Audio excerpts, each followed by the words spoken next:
செப்பனியா 3ஆம் அதிகாரம் 15 வாசிக்கிறேன். கர்த்தர் உன் ஆக்கணைகளை அகற்றி உன் சத்துருக்களை விளக்கினார். இஸ்ரவேலின் ராஜாவாகிய கர்த்தர் உன் நடுவில் இருக்கிறார், இனி தீங்கை காணாதிருப்பாய். அந்நாளிலே எருசலேமை பார்த்து பயப்படாது என்றும் சீயோனை பார்த்து உன் கைகளை தளர விடாதே என்றும் சொல்லப்படும். உன் தேவனாகிய கர்த்தர் உன் நடுவில் இருக்கிறார். அவர் வல்லமை உள்ளவர், அவர் ரட்சிப்பார். அவர் உன் பேரில் சந்தோஷமாய் மகிழ்ந்து தம்முடைய அன்பின் நிமித்தம் அமர்ந்திருப்பார். அவர் உன் பேரில் கம்பீரமாய் களி கூறுவார். உன் சபையின் மனுஷராயிருந்து பண்டிகை ஆசரிப்பு இல்லாமையால் உண்டான நிந்தையின் நிமித்தம் சஞ்சலப்பட்டவரை நான் ஏகமாய் கூட்டிக் கொள்வேன்.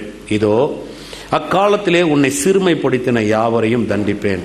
நொண்டியானவனை ரட்சித்து தள்ளுண்டவனை சேர்த்துக் கொள்வேன். அவர்கள் வெட்கம் அனுபவித்த சகல தேசங்களிலும் அவர்களுக்கு புகழ்ச்சியும் கீர்த்தியும் உண்டாகச் செய்வேன். அக்காலத்திலே உங்களை கூட்டிக் கொண்டு வருவேன். அக்காலத்திலே உங்களை சேர்த்துக் கொள்வேன். உங்கள் கண் காண நான் உங்கள் சிறையிருப்பை திருப்பும்போது பூமியில் உள்ள சகல ஜனங்களுக்குள்ளும் நான் உங்களை கீர்த்தியும் புகழ்ச்சியுமாக வைப்பேன் என்று கர்த்தர் சொல்லுகிறார். ஆமென். ஒரு நல்ல ஒரு வார்த்தை பாருங்க. இந்த தீர்க்க தரிசன புத்தகங்களே ஒரு அருமையான புத்தகம்.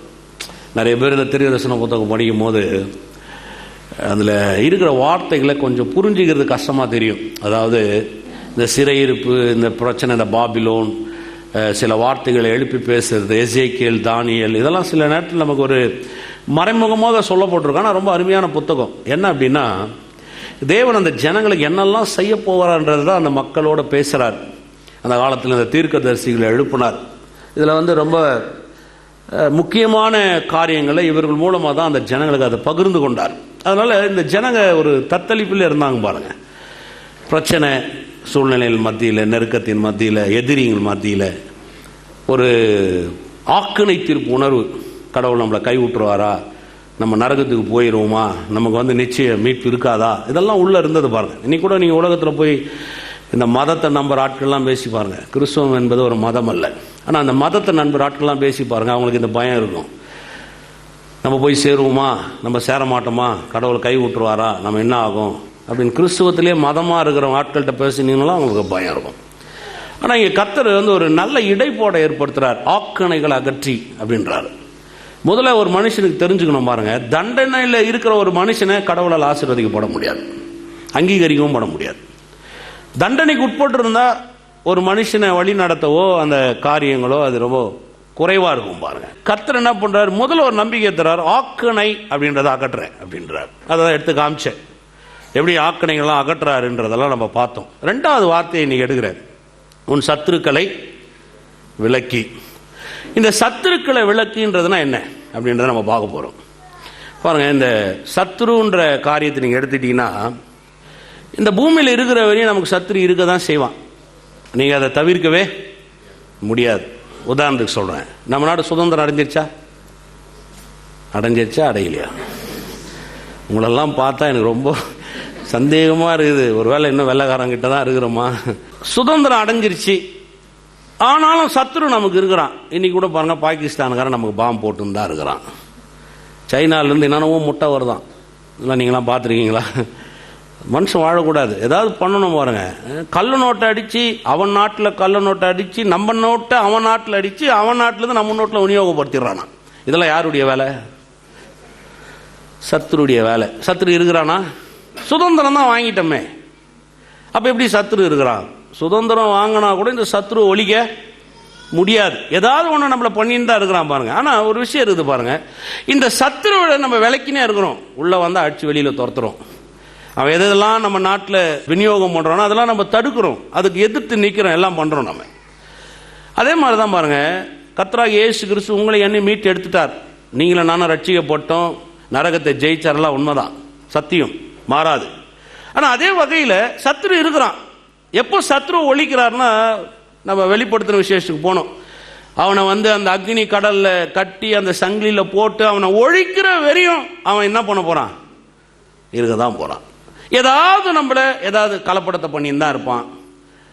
தவறான காரியங்கள் ஏதாவது ஊடுருவான், ஏதாவது பண்ணின்னு தான் இருப்பான் பாருங்க. நீங்களே கூட யோசித்து பாருங்களேன்.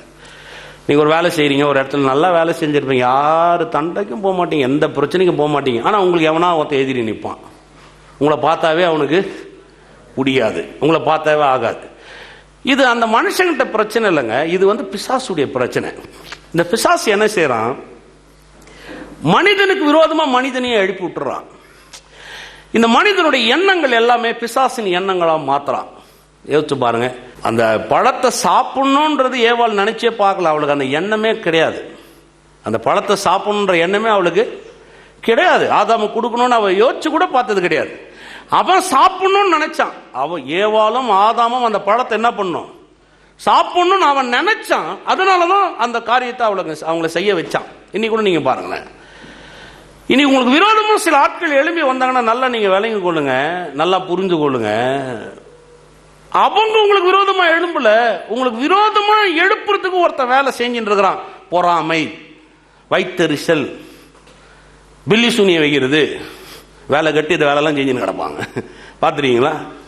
எதிர்க்கிறது, சதி திட்டங்கள் போடுறது, இதெல்லாம் செய்வாங்க. இதெல்லாம் என்ன வேலை அப்படின்னு பார்த்தீங்கன்னா, உங்கள் சத்துருக்களை எழுப்புறான், ஏதாவது ஒன்று பண்ணி விட்டுறான். நல்லா இருப்போம், நமக்கே ஆச்சரியமா இருக்கும் பாருங்க. நமக்கே நல்லா பழகின்னு இருப்பாங்க, நல்லா பேசிட்டு இருப்பாங்க, திடீர்னு கோவம் வந்துடும். என்ன நடந்திருக்கு நீங்க பார்த்தீங்கன்னா, அவங்களுக்குள்ள ஒரு பெரிய எரிச்சல், ஏதோ ஒரு காரியம் அவங்களுக்குள்ளாக செயல்பட ஆரம்பிக்குது. இப்ப வேதம் சொல்லுது பாருங்க, கர்த்தர் சொல்றார், சத்துருக்களை விலக்கி. சொல்லுங்க, சத்துருக்களை விலக்கி. நீங்க அதான் பாயிண்ட். எப்படி விளக்குறான்றதை உங்களுக்கு காமிக்க போறேன். இந்த சத்துருக்களை விலக்கின்றது நிறைய பேருக்கு என்ன பயம் அப்படின்னா, சத்துரு ரொம்ப பெருசா பாத்துறாங்க. கண்டிப்பா சில நேரத்தில் நம்ம நிறைய பேர் தோத்து போறதுக்கு காரணம் அதுதான். நிறைய பேர் வாழ்க்கையில முன்னேறாம இருக்கிறதுக்கு காரணம் அதுதான். நிறைய பேர் சில விஷயங்களை செய்யாம, உத்வேகமா செய்யாம இருக்கிறதுக்கு காரணம் தான். நமக்கு எதுக்கு சார் தேவையில்லாத வேலை சார், வேலைக்கு போனோமா, வந்தோமா, சாப்பிட்டோமா, ஏதோ பிள்ளைங்களை வளர்த்தோமா, காலத்தை அப்படியே கடத்தணுமா, நம்ம வாழ்க்கை என்ன நம்மளால முடியுதோ அதை செஞ்சுட்டு நம்ம என்ன பண்ணலாம், போயிடலாம். ஏதோ நம்மளால முடிஞ்சு சார் 5 ரூபா 10 ரூபா ஹெல்ப் பண்ணலாம். ஏன் இதெல்லாம்னா ஒரு பயம். என்ன பயம்னா, தேவையில்லாதது சார். எதுக்கு மற்றவங்களை நம்ம பகைச்சின்னு, எதுக்கு மற்றவங்களை நம்ம இது பண்ணோம்? நம்ம யாரையும் பகைக்க போறது இல்லைங்க, நம்ம யாரையும் எதிர்க்க போறது கிடையாது, எந்த காரியத்தையும் செய்ய போறது இல்லை. ஆனா சில காரியத்தை நீங்க செய்யணும், நீங்க வரும்போது நிச்சயமான வகையில சத்துருக்கள் வருவாங்க. இதுவரை உங்களை யாரும் பகைக்கவே இல்லையா? உங்களை யாரும் பகைக்கலன்னு சொன்னா நீங்க தான் ரொம்ப நல்லவங்க. அப்ப எல்லாரையும் நீங்க பாலிசா வச்சுருக்கிறீங்கன்னு அர்த்தம். நான் சொல்ல யாருமே உங்களை பகைக்கவே இல்லையா? எங்க மாமியார் எனக்கு சண்டே வரல, பயங்கர பாலிஷ் போட்டு வச்சுருக்கிறீங்க. என் ஃப்ரெண்டுக்கு எனக்கு இல்ல ஏதோ நீங்க என்ன பண்றீங்கன்னா, இல்ல வேணாம் எதுக்கு அப்படியே பாலிஷா போயிடும், தொடவே வேணாம் நம்ம. அப்ப சத்துருன்னு எங்க வருதுன்னா, எப்போ நீங்க கரெக்டா வேலை செய்றீங்களோ அங்க உடனே என்ன உண்டாகும் நினைக்கிறீங்க? நீங்க தான் சொல்லுங்களேன். ஒரு இடம் வாங்கிங்களா, ஐயோ எதுக்கு சார், தேவையில்லாத வச்சு ஏமாத்திடுறாங்க சார் ஊர் ஃபுல்லா, இப்ப வேலையே செய்ய மாட்டேன்றீங்க. நான் சொல்றது உங்களுக்கு புரியுதா? ஏன்னா சத்துருன்னு ஒரு பயம். இல்ல சார் எங்கன்னா எத்தனை ஓடிடுவானா, ஏதோ பண்றதுன்னு முடிய மாட்டேங்குது. அப்ப சத்துரு எங்க வருதுன்னா, எப்போ நீங்க ஆக்டிவா இறங்குறீங்களோ அப்போ சத்துரு என்ன பண்ணுவான் சொல்லுங்க? ஆக்டிவா இருக்கும்போது சத்துரு வருவான். ஆனா கர்த்தர் விலகுறார். இன்னைக்கு சில விஷயங்களை காமிக்கிறேன், எப்படிலாம் விலகுறார். இந்த சத்துருன்னு உடனே நிறைய பேருக்கு அந்த மனதில் இருக்கிற அந்த பயத்தை நீங்க நீக்கிற, சத்துருக்கு எப்படி எல்லாம் தேவன் விலக்கி காமிக்கிறான்றதை காமிக்கிறேன். வாங்க, ஏசாயா தீர்க்கதரிசன புத்தகம் 54ஆம் அதிகாரம் 13 வாசிக்கிறேன். உன் பிள்ளைகள் எல்லோரும் கர்த்தரால் போதிக்கப்பட்டிருப்பார்கள், உன் பிள்ளைகளுடைய சமாதானம். இந்த வார்த்தையை நான் வாசிக்கும் போது கொஞ்சம் யோசிச்சேன், என்னாண்டவரே பிள்ளைகள் கர்த்தரால் போதிக்கப்பட்டிருப்பார்கள் சொல்ல போட்டிருக்குது, நம்ம போதிச்சா பிள்ளைங்க கேட்காதா, கர்த்தர் தான் போதிக்கணுமான்னு. அதுல அழகான ஒரு வரி சொன்னார் பாருங்க. உன் பிள்ளைகள் கர்த்தரால் போதிக்கப்பட்டிருப்பார்கள், உன் பிள்ளைகளுடைய சமாதானம். முற்பிதாக்கள் கிட்ட சொல்றார், வேதத்தின்படி நம்முடைய முற்பிதாக்கள் கிட்ட அவர் சொல்றார், உன் பிள்ளைகள் கர்த்தரால். ஏன் இந்த வார்த்தையை சொல்றாருன்னா, இன்னைக்கு கூட பாருங்க, நம்ம சொன்னா நம்ம பிள்ளைங்க கேட்காது. கேக்குதா? கேட்காது. நீங்க சொல்லிதான் பாருங்களேன். இந்த போனை பத்தினா, அந்த போன் உங்களுக்கு ஒன்றும் தெரியாதுப்பா, உங்க காலமே வேறப்பா, உங்களுக்கு ஒன்றும் தெரியாது. பார்த்துருக்கீங்களா? என் பிள்ளைய சொல்லுவான் பாருங்க, இந்த வீடியோ கேம் விளையாடும் போது எனக்கு வீடியோ கேமே விளையாட வராது. அவன் சொல்லுவான், உனக்கு ஒன்றுமே தெரியாதுப்பா, உனக்கு ஒன்றுமே தெரியாது, அவன் கூட விளையாடலாம், வாடா நீ நானும் விளையாடலாம் வாடா. அவன் டக்கு டக்கு டக்கு டக்கு அந்த பாயிண்ட்ஸ் ஏற்றி அப்படியே மேலே போயிட்டே இருப்பான் பாருங்க. நான் உட்காந்து கொஞ்ச நேரத்தில் அவுட் ஆயிடுவேன். உடனே சொன்னா, உங்களுக்கு ஒன்றுமே தெரியாதுப்பா, நீங்கள் தள்ளுங்க, உங்களுக்கு வேஸ்ட், நீங்கள் தள்ளுங்க நீங்க. ஆமாம் எனக்கு தெரியாது வீடியோ கேமு, நான் விளையாடுறதா கோலி பம்பரம் அந்த மாதிரி விளையாடினால், நான் ரோட்டில் போய் மண்ணில் புரண்டு அப்படி விளையாடு, வீட்டுக்குள்ளே இருக்க மாட்டோம் பாருங்க. இன்னைக்கு எங்கள் பசங்க வெளியிலே இருக்கிறது கிடையாது, வீட்டிலே தான் இருக்குதுங்க. டிவி ஆஃப் பண்ணோட இல்லை கொண்டாலும் அது பார்க்கணும், ஏதோ ஒன்று போட்டு அந்த சிங் சாங் சங் சாங்னு ஏதோ உட்காந்துருக்குதுங்க. நமக்கு விளங்கல, கரெக்ட். பாருங்க, நான் எனக்கு விளங்கலை, ஆனால் வேதம் சொல்லுது பாருங்க, கர்த்தருக்கு விளங்கும். நான் 4G தான் பார்க்குறேன், கர்த்தர் 40 GB வரையும் பார்ப்பார். அவர் எத்தனை பேர் பார்த்துருக்கீங்க? 40 ஜெனரேஷன் இல்லை 50 ஜெனரேஷன் 100 ஜெனரேஷன் ஆனால் கூட கர்த்தருக்கு தெரியும். அதனால நம்ம பிள்ளைங்க பாருங்க, நீங்கள் ஆபிரகாம் கிட்ட நீங்கள் போய் சொல்லியிருந்தாருன்னு வைங்களேன். இப்போ நம்ம ஆபிரகாம் காலத்தில் இருக்கும்போது ஆபிரகாம் ஃப்ளைட்டை பார்த்தது கிடையாது, ஆபிரகாம் ஃபோன் பார்த்தது கிடையாது, ஆப்பிள் ஃபோனை பார்த்தது கிடையாது. ஆபிரகாமுக்கு ஒன்றும் தெரியாதாங்க, இதெல்லாம் இப்படி நடக்கும் இப்படி ஆகும் தெரியாது. இப்போ ஆபிரகாம் அன்னைக்கு சொல்லி இந்த பசங்க கேட்டிருக்காரு, சும்மாரியா ஆடு மேய்க்கிற வேலையை விட்டு என்னவா பேசினுக்கிறேன் நீ வாங்க. ஆனால் கர்த்தருக்கு தெரியும், உன் பிள்ளைகள் கர்த்தரால் போதிக்கப்பட்டிருப்பார்கள்.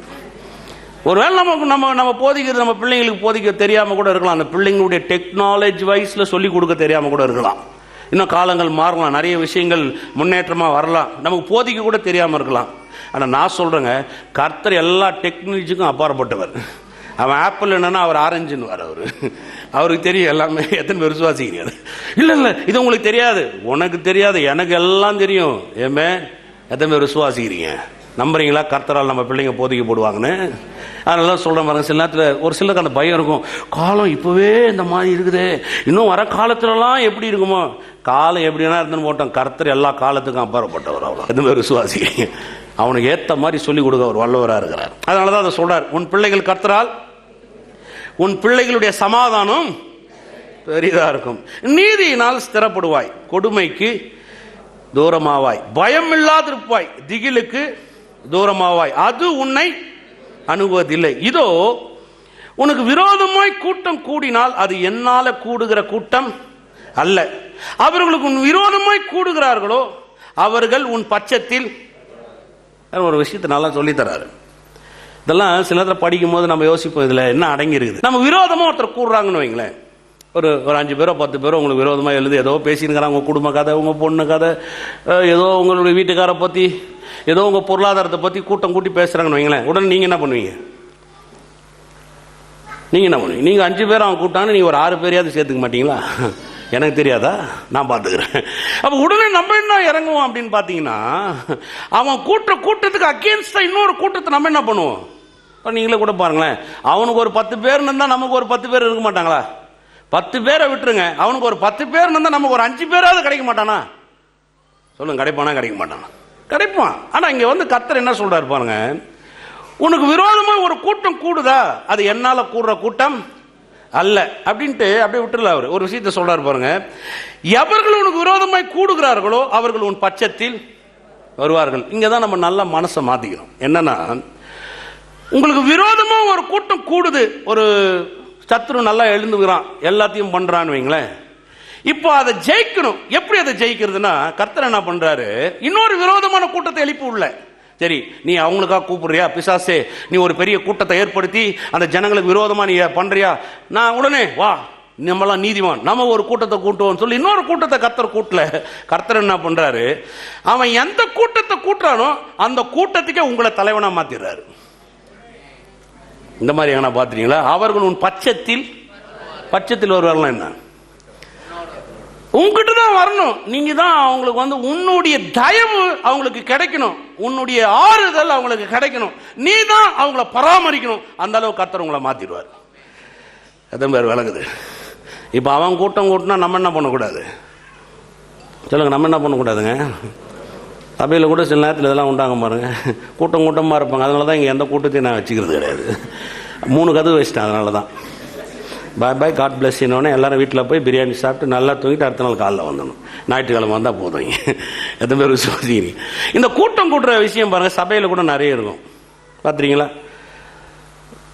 2 ஐயர் இருந்தானா 2 ஐயர் கூட்டம் தனித்தனியாக இருக்கும். இதெல்லாம் நான் கண்ணால் பார்த்துருக்குறேன் பாருங்க. அவங்க அப்படியே 20 நிமிஷம் தான் நான் பேசணும்னு சொன்னார். அதனால ஏன்னா 22 நிமிஷம் பேசினுக்கிறான். பின்னாடி கத்துவாங்க பாருங்க, சர்ச்சில் நடந்ததை கண்ணில் பார்த்துருங்க. 22 நிமிஷம் ஆச்சு, இன்னும் நிக்கலையா அப்படின்வாங்க. கூட்டம் அங்கே பிரசங்கம் பண்ணிட்டு இருப்பார் அவரு. அதுக்கு ஒரு கூட்டம், இவருக்கு ஒரு கூட்டம். இதெல்லாம் கர்த்தர் செய்யற வேலையே கிடையாதுங்க. ஏமே, நானும் உங்களுக்கு ஒரு விஷயத்த சொல்றேன் பாருங்க, உங்களுக்கு விரோதமா கூடுதா, எந்த காரியத்தையும் செய்யறவங்க பொறுமையா இருங்க, அவங்க எல்லோருமே கர்த்தர் உங்ககிட்ட கொண்டு வருவார். நீங்க இல்லாம அவங்களுக்கு வாழ்வே இல்லைன்னு பண்ணிடுவார். அவ்வளவு விசுவாசிக்கிறீங்களா? அதை நீங்க யோசிச்சு பாருங்களேன். யோசேப்புக்கு விரோதமா எத்தனை பேர் கூண்டாங்க? 10 பேர் கூண்டாங்க. எத்தனை பேர்? 10 பேர். சொப்பனக்காரன் அவன் அப்பா கிட்ட ரொம்ப நெருங்கி இருக்கிறான். அவனுக்கு மட்டும் பல வர்ண உடைகளை போடுறாரு. அவனை மொட்டை கிட்ட வச்சிருக்கிறார். 10 பேரும் கூட்டினாங்க, இவனை அழிக்கணும், இவனை அழிக்கணும், இவனை அழிக்கணும், இவனை அழிக்கணும். கர்த்தர் என்ன பண்ணாரு, அந்த 10 பேரையும் பிறகு யோசேப்பு போய் இன்னொரு கூட்டத்தெல்லாம் கூட்டலங்க. யோசேப்பு ஒண்ணுமே பண்ணல. அந்த 10 பேர் வாழ்க்கை என்ன உண்டாயிடுச்சுன்னு பாத்தீங்கன்னா, யோசேப்பு இல்லைன்னா சோரே இல்லை போடான்ற அளவு கொண்டு வந்துட்டார். எத்தனை பேர் விசுவாசிக்கிறீங்க? நல்லா நிமிர்ந்து உட்காருங்க. விரோதமா கூட்டம் கூட்டிக்கிறாங்களா? அப்படியே நைட்ல யோசிக்கிறது, நான் என்ன ஆண்டவரே, என்ன குட்டி ஆண்டவரே, ஆண்டவரே ஏன் இந்த மாதிரிலாம் இந்த அடியனுக்கு உபத்திரத்தை வச்சிங்க? சந்தோஷமா மேலே பார்த்துறீங்க, ஆண்டவரே நீங்க நல்லவரா இருக்கிறீர்கள். நல்லா கூட்டம் என் தயவு இல்லைன்னா நாளைக்கு அவங்களுக்கு வாழ்க்கையே இல்லைன்ற அளவுக்கு நீ பண்ண போகிறீங்க. எது மாதிரி அதை விசுவாசிக்கிறீங்க? கடைசியில் பாருங்க எங்க போய் நின்னாங்க, சொல்லுங்க எங்கெங்க போய் நின்னாங்க? யோசித்து பாருங்க. நான் இந்த வசனத்தை வாசிச்சிருக்கேன், நமக்கும் நல்ல எல்லாருக்கும் தெரியும். உன் சத்துருக்கு முன்பதாக உனக்கு ஒரு பந்தியை ஆயத்தப்படுத்தி. அவன் 10 பேர் சத்துருவே வீட்டுக்குள்ள உட்கார வச்சு சோறு போட்டு வச்சிருந்தான். அது எப்படி இருக்கும் பாருங்க. நீ உன் சத்துருவுக்கு முன்பதாக பந்தி ஆயத்தம் பண்ணின்றது அவன் எல்லாருக்கும் மனப்பாடமான ஒரு வசனம். இது எனக்கு முன்னாடி ஒரு பந்தி இருக்கிறத விட என் சத்துருவுக்கே நான் பந்தி கொடுக்குற அளவு கர்த்தர் என்ன பெரிய ஆளா ஆக்கி காமிச்சிடறாங்க. 10 பேரையும் கூப்பிட்டு ஒரு பெரிய விருந்து பண்ணி அந்த 10 பேருக்கு சோறு போடுற அளவுக்கு யோசேப்பை கர்த்தர் உயர்த்தி பெரிய காரியத்தை செய்றார். அதுதான் உன் சத்துருக்களுக்கு உன்னை விளக்கின்ற அர்த்தம். அதே மாதிரி விளங்குது. நம்ம என்ன யோசிப்போம் பாருங்க, ஐயோ என்ன பண்ணலாம், இதுதான் கிரிமினல் ஆயிடுறதுன்ற அர்த்தம். பிசாசுடைய புத்தி என்னது? கிரிமினல். பிசாசு எல்லாமே கிரிமினலா யோசிப்பான். பிசாசு எதுவுமே ஆப்போசிட்டா நம்மளை செய்ய வைப்பான். அவன் பண்றான், நீ சும்மா இருக்கிறே, அவன் செய்யறான், பாரு நீ இன்னும் அமைதியா இருக்கிறே, விடாத, இதெல்லாம் இந்த உலகத்துக்கு ஆகாது, நீ பண்ண, நீ செய், உங்களை உசுப்பேத்தினே இருப்பான் பாருங்க. நீங்க ஒண்ணுமே செய்யாம நீங்க அமைதியா இருந்து பாருங்க, உங்களுக்கு விரோதமாய் கூட்டுற எல்லா கூட்டமும் ஒரு நாள்ல உங்ககிட்ட பச்சைமா கர்த்தர் கொண்டு வந்து சேர்ப்பார். ஏமே அது மாதிரி விளங்குது. பக்கத்துல பார்த்து சொல்லுங்க, நீங்க சும்மா இருங்க. நீங்க பிரதர் நானே தெரியல பிரதர், பேசிட்ட விடுங்க, பேச நல்லா பேசு, பேசினாதான் நல்லது. அப்போதான் கர்த்தர் என்ன தலைவனா மாற்ற முடியும். பேசலனா ஒரு பட்டாசுக்கு திரியில நெருப்பே வைக்காம வெடிச்சிருமா? நீங்க பாருங்க, பட்டாசு இருக்குங்க, பேக் பண்ணி வச்சிருக்குது, 10 வருஷம் ஆனாலும் அதை பேக் பண்ணி வச்சீங்கன்னா எப்படி இருக்கும்? அதுக்கு நெருப்பு வச்சா சத்தத்தை ஏற்படுத்தும். கூட்டு நல்லா கூட்டத்தை கூட்டு. கர்த்தர் உன்னை என் பட்சத்துல கொண்டு வந்து சேர்க்கிற அளவுக்கு, என் தயவெல்லாம் நீ ஒன்னும் செய்ய முடியாத அளவுக்கு உனக்கு முன்னாடியே கர்த்தர் என்ன உயர்த்த போறாரு. ஆனா அந்த நாள்ல நீங்க அப்படியே பயங்கர பெருமையா உடனே பிசாசு மாதிரி ஆயிடக்கூடாது. நம்ம ஆளுங்க எப்படி தெரியுங்களா, ஒன்றும் இல்லாமல் வருவோம். ஆண்டவரே தோத்துறோம், ஆண்டவரே நீர் இல்லாமல், ஆண்டவரே ஆண்டவர் உடனே ஆசீர்வாதி பெருன்னு வச்சு அப்படியே கொஞ்சம் மேலே சொல்ற ஏறிடும். உடனே மற்றவனை மதிக்கிறதே கிடையாது. அந்த பெருமை கிறிஸ்துவனுக்குள்ள என்ன பண்ணக்கூடாது. அதனால தான் மனம் திறந்து சொல்கிறோம் பாருங்க. இங்கே ஒருத்தர் வந்திருந்தார் ஆரம்ப நாட்களில், நல்ல ஒரு நண்பர், இப்போ கூட வரார். சின்னதாக ஒரு பிளாட்பார்ட்டில் தான் ஒரு தொழில் ஆரம்பித்தார். 500 ரூபா தான் ஒரு நாளைக்கு வியாபாரம். கொஞ்ச நாள்லயே பெரிய லெவலில் ஆண்டவர் உயர்த்தி கொண்டு போயிட்டார். உயர்த்தி கொண்டு போனோடனே நீங்கள் பார்த்தீங்கன்னு வைங்களேன், சர்ச்சுக்கு வர்றதே அவர் கொஞ்ச நாளில் கட் பண்ணிட்டார். கட் பண்ண உடனே என்ன பயங்கர பிஸி, 20 பேர் வேலை செய்கிறாங்க, சம்பளம் கொடுக்கணும். ஒரு நாள் அந்த ஞாயிற்றுக்கிழமை ஒரு நாள் தான் செம்ம பிஸ்னஸ் பாஸ்டர். அதை விட்டுட்டுன்னு வச்சிங்களேன், ஒன்றும் பண்ண முடியாது. கடைசியில் பாருங்க ஒரு பெரிய ஆக்சிடென்ட், நிறைய இழப்புகள் போயிட்டு இன்னைக்கு இது எல்லாத்தையும் திரும்பி ரீசெட்டில் ஆகிட்டார். நல்ல நிலைமைக்கு திரும்ப கொண்டு வந்துட்டார். இதை ஏன் சொல்ல வரேன்னா, நம்ம பெருகும் பொழுது நல்லா விளங்கி கொள்ளணும், நம்ம யாரால பெருகிறோன்றதை விளங்கி கொள்ளணும். நம்ம யாரால பெருகிறோம்? பக்கத்தில் போக சொல்லணும், கர்த்தரால பெருகிறோம். இப்போ பாருங்க, இங்க கர்த்தர் சொல்றாரு, உனக்கு விரோதமா கூட்டுறாங்களா, யோசிக்காத, நான் உன் பட்சமா கொண்டு வரேன். அடுத்து இதோ கரிநெருப்பை ஊதி தன் கிரியைக்கான ஆயுதத்தை உண்டு பண்ணுகிற கொல்லனையும் நான் சிருஷ்டித்தேன், கெடுத்து நிக்கிரமாக்குகிறவனையும் நான் சிருஷ்டித்தேன். உனக்கு விரோதமாய் உருவாக்கப்படும் எந்த ஆயுதமும் வாக்காதே போவோம். உனக்கு விரோதமாய் நியாய தீர்ப்பில் எழும்பும் எந்த நாவையும் நீ குற்றப்படுத்துவாய். அது கர்த்தருடைய ஊழியக்காரரின் சுதந்திரமும் என்னால் உண்டான அவர்களுடைய நீதியுமா இருக்குது என்று கர்த்தர் சொல்லுகிறார். இதை கொஞ்சம் விலைக்கு சொல்றேன் பாருங்க. இன்னைக்கு பிசாசு இல்லதை உருவாக்குறான், உருவாக்காம அவன் இல்லை. தீமையை உருவாக்குறான், போலியை உருவாக்குறான், கெட்டதை உருவாக்குறான், ஏதோ ஒன்று செஞ்சுனேங்கிறான் பாருங்க. ஆனா கர்த்தர் என்ன சொல்றாரு, உனக்கு விரோதமாய் உருவாக்கப்படும் எந்த ஆயுதமும் வாய்க்காம போகும். இப்போ கர்த்தர் தான் அவனை சிருஷ்டித்தாரான். அந்த உருவாக்குறவனை கர்த்தர் தான் சிருஷ்டித்தாரான். ஆனா அவனை அப்படி உருவாக்குறதுக்கு சிருஷ்டிக்கல. கர்த்தர் அவனை எதுக்கு சிருஷ்டித்தார்னா, நன்மை செய்யறவனா சிருஷ்டித்தாரு, அவன் தீமை செய்யறவனா மாறிட்டான். எசேக்கியேல்ல போய் நீங்க வாசிங்கன்னா அப்படியே இருக்கு. நீ நன்மை செய்கிற கேதுருவா இருந்தாய், நீயோ எண்ணத்தினால் தீமை செய்கிற கேதுவாய் விழுந்து போனான்றாரு. நீ நன்மை செய்யும்படிதான் நான் உன்னை உண்டாக்குனேன், ஆனா நீ இப்படி தீமை செய்யறவனா மாறிட்டான். அதனால கர்த்தர் சொல்றாரு, இஸ்ரவேல் ஜனங்களை பார்த்து சொல்றாரு, அவன் என்ன உருவாக்குனாலும் அது உனக்கு வாய்க்காது. ஏன் வாய்க்காதுன்னா, அவனையும் நான் தான் சிருஷ்டித்தேன். அதனால அவன் உருவாக்கப்படும் எந்த ஆயுதமும் வாய்க்காமல் போகும்படி என்னால செய்ய முடியும். சில உதாரணம் சொல்றேன் பாருங்களேன். எனக்கு ஒரு பையன் இருக்கிறான். இப்போ அந்த பையனை நான் நல்லா இப்போ 9 வயசு, அவனுக்கு 10 வயசு ஆகி போச்சு. கிரிக்கெட் விளையாட போறான். கிரிக்கெட் விளையாட போகும்போது பால் போறாங்க, அடிக்கிறான். அடிச்ச உடனே கண்ணாடி வாங்கி போச்சு. இப்போ எதிர் வீட்டுக்காரர் வரார், நேரம் வந்து என்ன கேட்பாரு, ஏங்க உங்க பையன் என்னங்க கண்ணாடி உடைச்சிட்டாங்க, என்னங்க இப்படி பண்ணீங்க? உடனே நான் என்ன பண்ணுவேன் சொல்லுங்க? கண்ணாடியை உடைச்ச பையன் இந்த மாதிரி கம்ப்ளைண்ட் பண்ணோடனே நான் என்ன பண்ணுவேன்? நீங்க என்ன பண்ணுவீங்கன்னா வேற மாதிரி கூட நீங்க செய்யலாம். பேட்டை உடைச்சு அடுப்பில் வைக்கலாம். கிரிக்கெட் விளையாடுவியா விளையாடுவியா விளையாடுவியான்னு சூடு கூட நீங்க போடலாம். கிரிக்கெட் விளையாடுனா கண்ணாடி உடைய தான் செய்யும். இது இயல்பான ஒரு விஷயம் இல்லைங்களா? நீங்களே கீழே உள்ள கால் உடையுமா உடையாதா? இப்போ கிரிக்கெட் விளையாட கண்ணாடி உடஞ்சிச்சுன்னா அப்போ கிரிக்கெட் விளையாடாம இருக்க முடியும்? அப்போ கிரிக்கெட் கிரவுண்டில் போகும்போது கை தட்டுறோம். நம்ம பிள்ளை விளையாடும் போது பார்த்தா மட்டும் எரிச்சலாக வரும். எப்போ பார்த்தாலும் பேட்டம் கைமாவே சுற்றி நேர இல்லை, பேட்டு கைமால விளையாடுறது உடைச்சிருச்சு. இப்போ எங்கிட்ட வந்து கேட்குறான், நான் சொல்கிற கண்ணாடியை மாற்றி கொடுக்குறேன், போங்க சார், ஒன்றும் பிரச்சனை இல்லை, உடஞ்ச கண்ணாடியோட பெஸ்ட்டான கண்ணாடியை போட்டு கொடுக்குறேன்றேன். போட்டு கொடுத்துட்டேன். திருப்பி ஒரு வாரம் பொறுத்து திருப்பி பையன் அதே கிரவுண்டில் கிரிக்கெட் விளையாடுறான். உங்களுக்கே தெரிஞ்சு போச்சு. திருப்பி கண்ணாடியை உடச்சிட்டான். திருப்பி வர, நாங்க சார் நாங்க சார் நாங்க சார் இப்பதான் பண்ணீங்க, இந்த மாதிரி ஒன்றும் பிரச்சனை இல்லை, போங்க, நான் கண்ணாடியை போட்டு கொடுக்குறேன். இப்போ நான் உங்களை கேட்குறேன், என் பிள்ளைய நான் ஜபம் பண்ணி கண்ணாடி உடைக்கிறதுக்காகவே பெத்தனா? நானும் என் முன்னாடியும் நான் கண்ணாடி உடைக்கும்படி நம்ம ஒரு பிள்ளையை பெத்தெடுப்போம். அது கிரிக்கெட் விளையாடும் போதும் எதிர் வீட்டில் இருக்கிற கண்ணாடியை உடைக்க முடியாது. கர்த்தர் நமக்கு ஒரு அழகான ஆண் பிள்ளையை கொடுப்பாராங்க. அப்படியே நான் பிள்ளையை பெத்தெடுத்தேன். நான் பிள்ளை எதுக்கு பெத்தெடுத்தேன்னா கண்ணாடி உடைக்கிறதுக்காக பெத்தெடுக்கலங்க. என் பிள்ளைய நல்ல நலம் வளர்க்கணும், அது நல்லா இருக்கணும் பெத்தெடுத்து. இப்போ கண்ணாடியை உடைக்குது, பரவாயில்ல, அந்த கண்ணாடியை சீர்படுத்தக்கூடிய அளவுக்கு என்கிட்ட சக்தி இருக்குது. அதே மாதிரிதான் பாருங்க, பிசாசு கர்த்தர் வந்து கெடுக்கிறவனா, அழிக்கிறவனாய், நிர்மூலமாக்குறவனாய், வியாதியை கொடுக்கிறவனாய், தரித்திரத்தை கொடுக்கிறவனாய், ஒண்ணும் இல்லாமல் ஆக்கிறவனாய் அப்படி உருவாக்கல. கர்த்தர் அப்படி பிசாசு கொண்டு வரலங்க. பிசாசு அப்படி ஆயிட்டான்.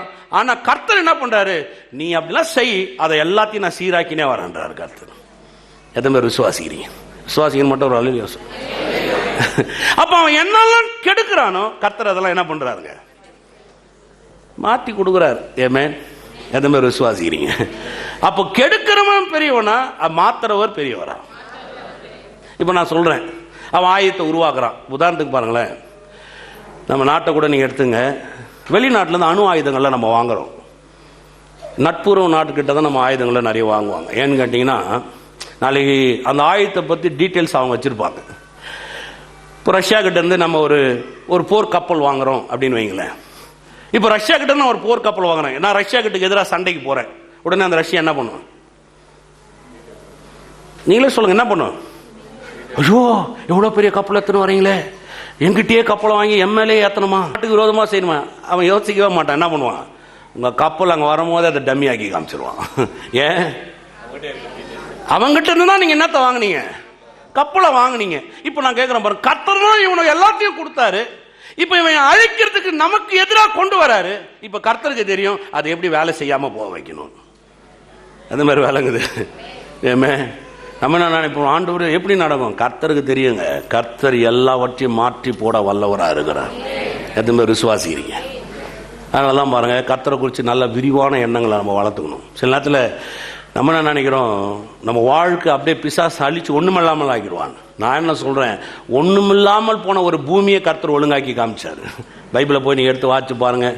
இருள் இருந்தது, ஒழுங்கினம் இருந்தது. அந்த ஒழுங்கினமா இருந்த பூமி, இருள் இருந்த காரியத்தையுமே கர்த்தர் ஒழுங்காக்கி காமிச்சாருன்னு சொன்னா அவர் அவ்வளவு பெரிய வல்லமுள்ள தேவனா இருக்கிறார். எதுவுமே விசுவாசி சொல்லுங்க, உனக்கு விரோதமா எழும்போம் ஒன்னும் ஆகிக்காதுங்க. அல்லேலூயா. இப்ப யார் பெரியவர்? அப்போ சத்துருக்கு விளக்க முடியுமா? சொல்லுங்க, விளக்க முடியுமா? 1000 பிரச்சனைகளை சத்துரு கொண்டு வரட்டங்க. ஒன்றுமே இல்லாமல் கர்த்தர் விலைக்கு விட்டு போயினே இருப்பார். தள்ளு தூரம் போ. அதாவது பாருங்க, சில நேரத்தில் இந்த டிராஃபிக் ஜாம்லாம் பார்த்தீங்கன்னா ஹெவியாக இருக்கும். சில நேரத்தில் இந்த சந்தாபுராவில் நீங்கள் வந்து பார்த்தீங்கன்னா, நான் இருக்கிற ஏரியாவில் அப்படியே 4 பக்கமும் வண்டி வந்து நின்றுடும். அப்படியே நேற்று கூட வரும்போது, நேற்று அந்த பொங்கல் ஹாலிடேன்னு சர்ச்சுக்கு வரலான்னு கிளம்பி வரேன், காலைல பாஸ்டிங் பிறகு மாட்டிட்டோம் பாருங்கள். ஃபுல்லு ஜாம், அப்படியே 4 பக்கம் நிற்கிது. அப்படியே 2 போலீஸ்காக தான் டக்குன்னு வந்தாங்க. வந்தா அப்படி நிற்கிறார். எல்லா 4 ஜங்ஷன் அப்படியே என்ன பண்ணிடுச்சுங்க, யாரும் மூவ் பண்ணக்கூடாது, நிற்க வச்சுட்டு எதெல்லாம் சிக்கலாக இருக்கும் முதல்ல அதெல்லாம் என்ன பண்ணாங்க, அமுச்சு விட்டுட்டு யார் சொல்கிறாங்களோ அவங்க தான் என்ன பண்ணி ஆகணும். 10 நிமிஷம் அவ்வளோதான். மொத்த டிராஃபிக் என்ன பண்ணிட்டாங்க, கிளியர் பண்ணி விட்டாங்க பாருங்க. 2 போலீஸ்கார் தாங்க, நூற்றுக்கணக்கான வண்டி, பெரிய லாரி, அது இது காரு ஆட்டோ எல்லாம் வந்து கசப்பு தான் நிற்குதாங்க. 2 போலீஸ்கார் 10 நிமிஷத்தில் எல்லாத்தையும் என்ன பண்ணிட்டாங்க. அதே மாதிரிதான் பிசாசு 1000 காரியங்கள் சத்துரு உங்களுக்கு கொண்டு வந்தாலும் கர்த்தர் 2 செகண்ட்ல எல்லாத்தையும் விலைக்கு விட்டு போயிட்டே இருப்பார். கிளம்பு ஒன்று போ, வியாதி பிரச்சனை நோய் எல்லாத்தையும் வேலை ஒன்னுல போ டிராபிக் இப்போ கிளியர் போயினே நீ பாட்டு போ. இல்லை, இது நாங்கள் 2 பேரும் நின்று ஏன் இது நடந்துச்சு நம்ம 2 பேரும் முதல்ல யோசித்து பார்ப்போமா. உட்காந்து யோசிப்பாங்களா, நீ பேப்பர் எடுத்துன்னு வா கான்ஸ்டபிள், நான் இந்த பக்கம் உட்காந்து பேப்பர் எடுத்துன்னு வரேன். முதல்ல ஆராய்ச்சி செஞ்சு நம்ம பார்ப்போம். எதுவுமே யோசிக்க மாட்டேன். லட்டி எடுத்துன்னு அப்படியே நேரம் வந்தாலும் நிற்கிறான் பாருங்க, கோமா நின்றுக்கொள்ள நான் மகனே நின்றுக்கோ அப்படின்னு எல்லாரும் அப்படியே பயந்து நிற்கிறான். போக நீ அப்படின்னா எல்லாரும் இல்லை சார் அறிவில்லை புத்தி இல்லாமல் 2 அவ்வளோதான். அப்படியே 10 நிமிஷம் 2 பேரும் ஃப்ரீயாக ஆகிட்டாங்க. டீ சாப்பிட்னு பேக்கரிக்குள்ளே போயிட்டாங்க. கார் எடுத்து நம்ம வந்துட்டோம். யோசித்து பாருங்க, ஒரு போலீஸ்காரே 10 நிமிஷத்தில் அவ்வளோ டிராஃபிக் கிளியர் பண்ண முடியும்னு சொன்னால் சர்வ வல்லவர் நம்ம வாழ்க்கை எப்படி கிளியர் பண்ண முடியும் யோசித்து பாருங்க. நீங்களே கொஞ்சம் நினச்சி பாருங்க. வியாதி பிரதர், இந்த வியாதி பிரதர், என் மனைவி பிரதர், என் பிள்ளை பிரதர், எனக்கு அப்படியே என்னவோ தெரியல பிரதர், எப்போ பார்த்தாலும் தலை சுத்து பிரதர், எனக்கு பணம் பொருளடி பிரதர், நான் வேலை செய்கிற இடத்துல பிரதர், நீ எதிர் வீட்டுக்காரன் எல்லாம் ஜாம் ஆகி போச்சு. கர்த்தர் சொல்றாரு, உன் சத்துருகளுக்கு நான் விளக்குறேன், நீ பயப்படாத, எல்லா டிராஃபிக்கை நான் கிளியர் பண்ணி விடுறேன், நீ ஃப்ரீயா மூவ் பண்ணு போ. அவ்வளோதான். எது மாதிரி விளங்குது? ஏமே விசுவாசிக்கிறீங்களா? சொல்லுங்க. சத்துருக்களுக்கு விலக்கி. அதெல்லாம் நிறைய பார்த்துட்டோம் பாருங்க.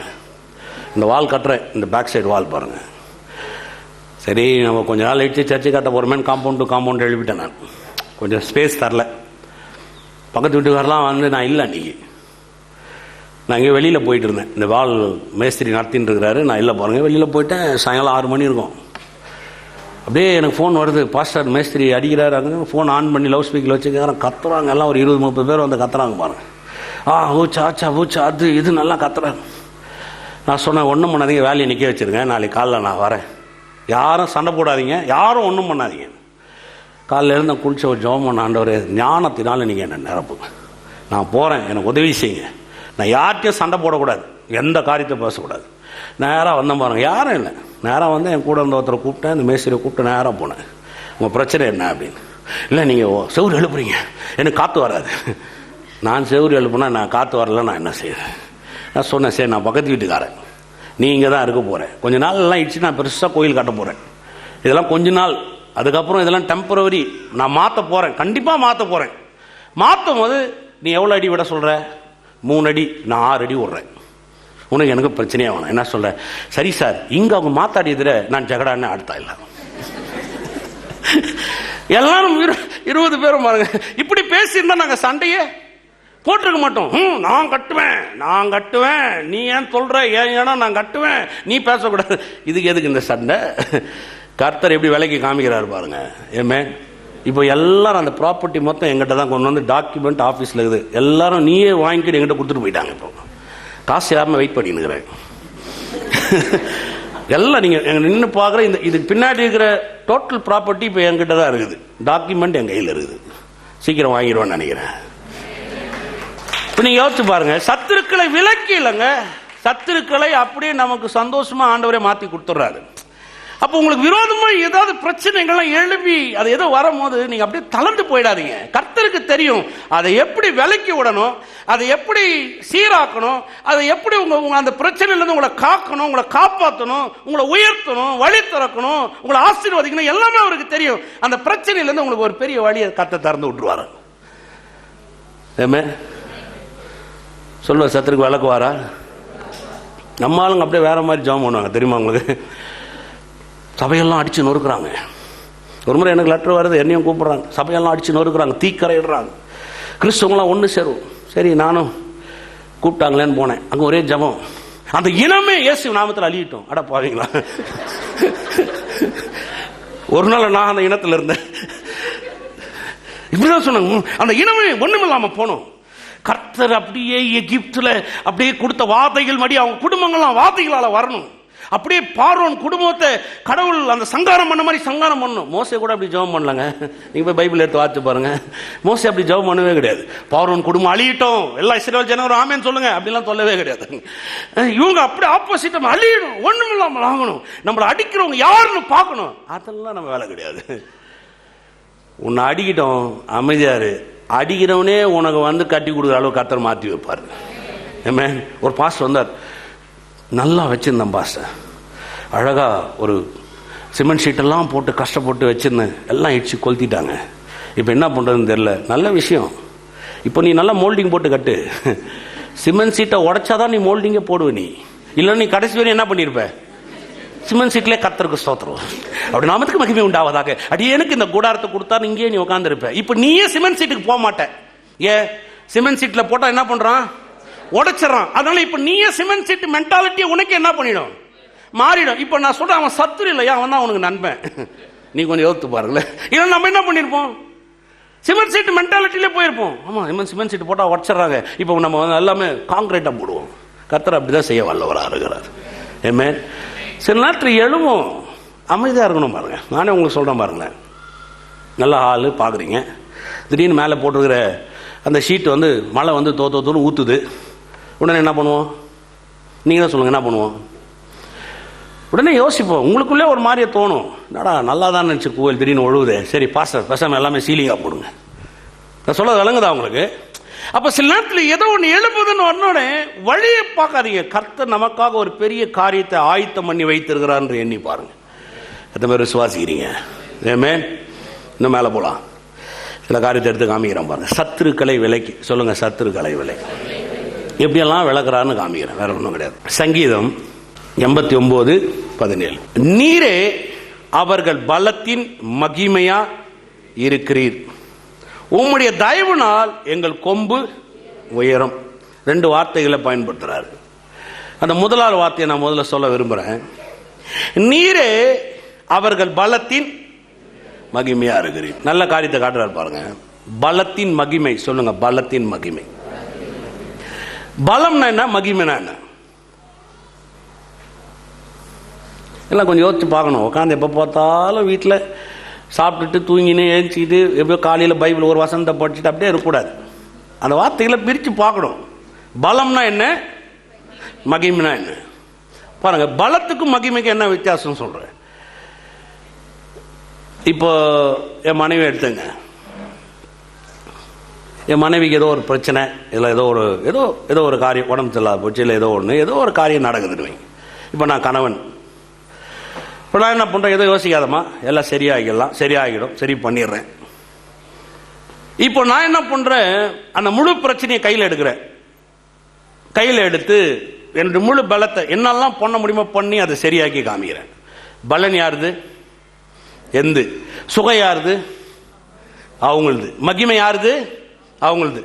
பலம் எந்து, மகிமை அவங்களது. இப்ப கர்த்தர் என்ன பண்றாரு, ஒரு பிரச்சனையின் மத்தியில் வரும்போது உங்க சத்துரு உங்களுக்கு ஏதாவது பண்ணி உங்க வாழ்க்கையில ஏதாவது ஒரு போராட்டத்தை ஏற்படுத்தி உங்களை ஒண்ணுமில்லாமக்கும் போது அவருடைய பலத்தை பயன்படுத்தி உங்களுக்கு உதவி செய்றார். ஆனா மகிமையை உங்களுக்கு கொடுக்கிறார். எத்தனை பேர் விளங்குது? வாட்சி பாருங்க அந்த வசனத்தை. நீரே அவர்கள் பலத்தின் மகிமையா இருக்கிறீர். அவர்கள் பலத்தின், அவருடைய பலத்தை அங்க கொடுக்கிறாருங்க அவங்களுக்கு. அதனால அவர்கள் பலத்தின்றார். அப்படின்னா என்ன, இவர் என்னெல்லாம் அங்க செய்யறாரோ அந்த மகிமை அங்க வெளிப்படுத்தி காமிக்கிறார். அதை வெளிப்படுத்தி காமிச்சவன என்ன உண்டாகுதுன்னா அவருடைய பலம், அந்த மகிமை நம்மிடத்துல இருந்து வெளிப்படுது. நம்ம அதை காமிக்க கூடியவளா இருக்கிறோம், மகிமையை காண்பிக்க கூடியவளா இருக்கிறோமா? ஏமே எந்த மாதிரி விசுவாசிக்கிறீங்க? பாத்தீங்களா கர்த்தர் என்ன மாதிரி வேலை செய்யறாரு? நீரே அவர்கள் பலத்தின் மகிமையா இருக்கிறீர். சொல்லுங்க, அவரே என் பலத்தின் மகிமையா இருக்கிறார். அப்ப யோசிச்சு பாருங்க. இப்போ ஒரு பிரச்சனையில கடந்து வரீங்க, ஜெயிச்சிடுறீங்க.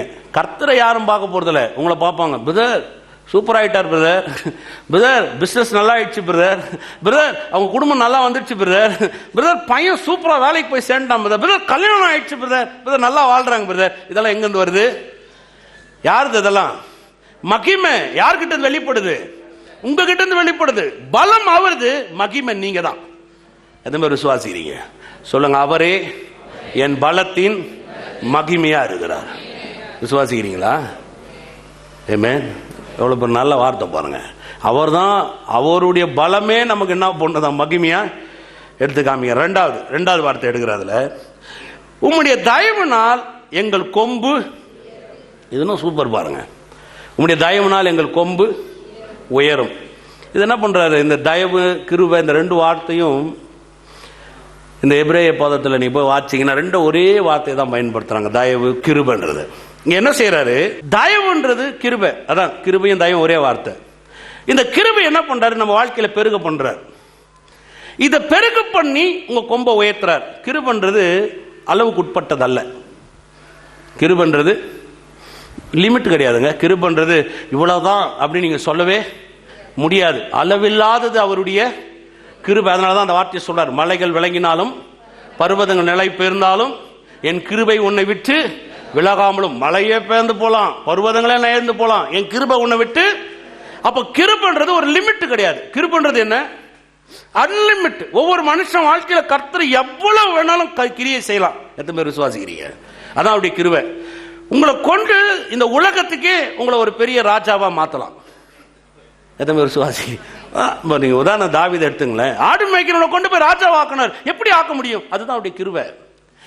அளவே இல்லாத அளவுக்கு கொண்டு போகும் கிருபை. உங்க வாழ்க்கையில பாருங்க, இன்னைக்கு நீங்க ஒரு லெவல்ல இருக்கிறீங்கன்னா ஒரு அளவுக்கு உங்களுக்கு ஒரு கிருபை இருக்குதுன்னு அர்த்தம்.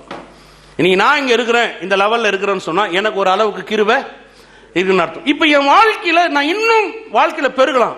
இந்த கிருபை இன்னும் என் வாழ்க்கையில பெருக ஆரம்பிக்கும். எத்தனை பேர் விசுவாசிக்கிறீங்க? சொல்லுங்க, கிருபை பெருக ஆரம்பிக்கும். பக்கத்தில் பார்த்து சொல்லுங்க, கிருபை பெருக ஆரம்பிக்கும். அப்ப இந்த கிருபை என்ன பண்ணுன்னு சொன்னா, உங்க வாழ்க்கையில உங்களுக்கு எப்பெல்லாம் தேவைப்படுது அப்பெல்லாம் கர்த்தர் என்ன பண்றாரு? ஓபன் பண்ணி விட்டுனே இருக்கிறாரு. இந்த கிருபை பெருக பெருக உங்க கொம்பு என்ன செய்யும்?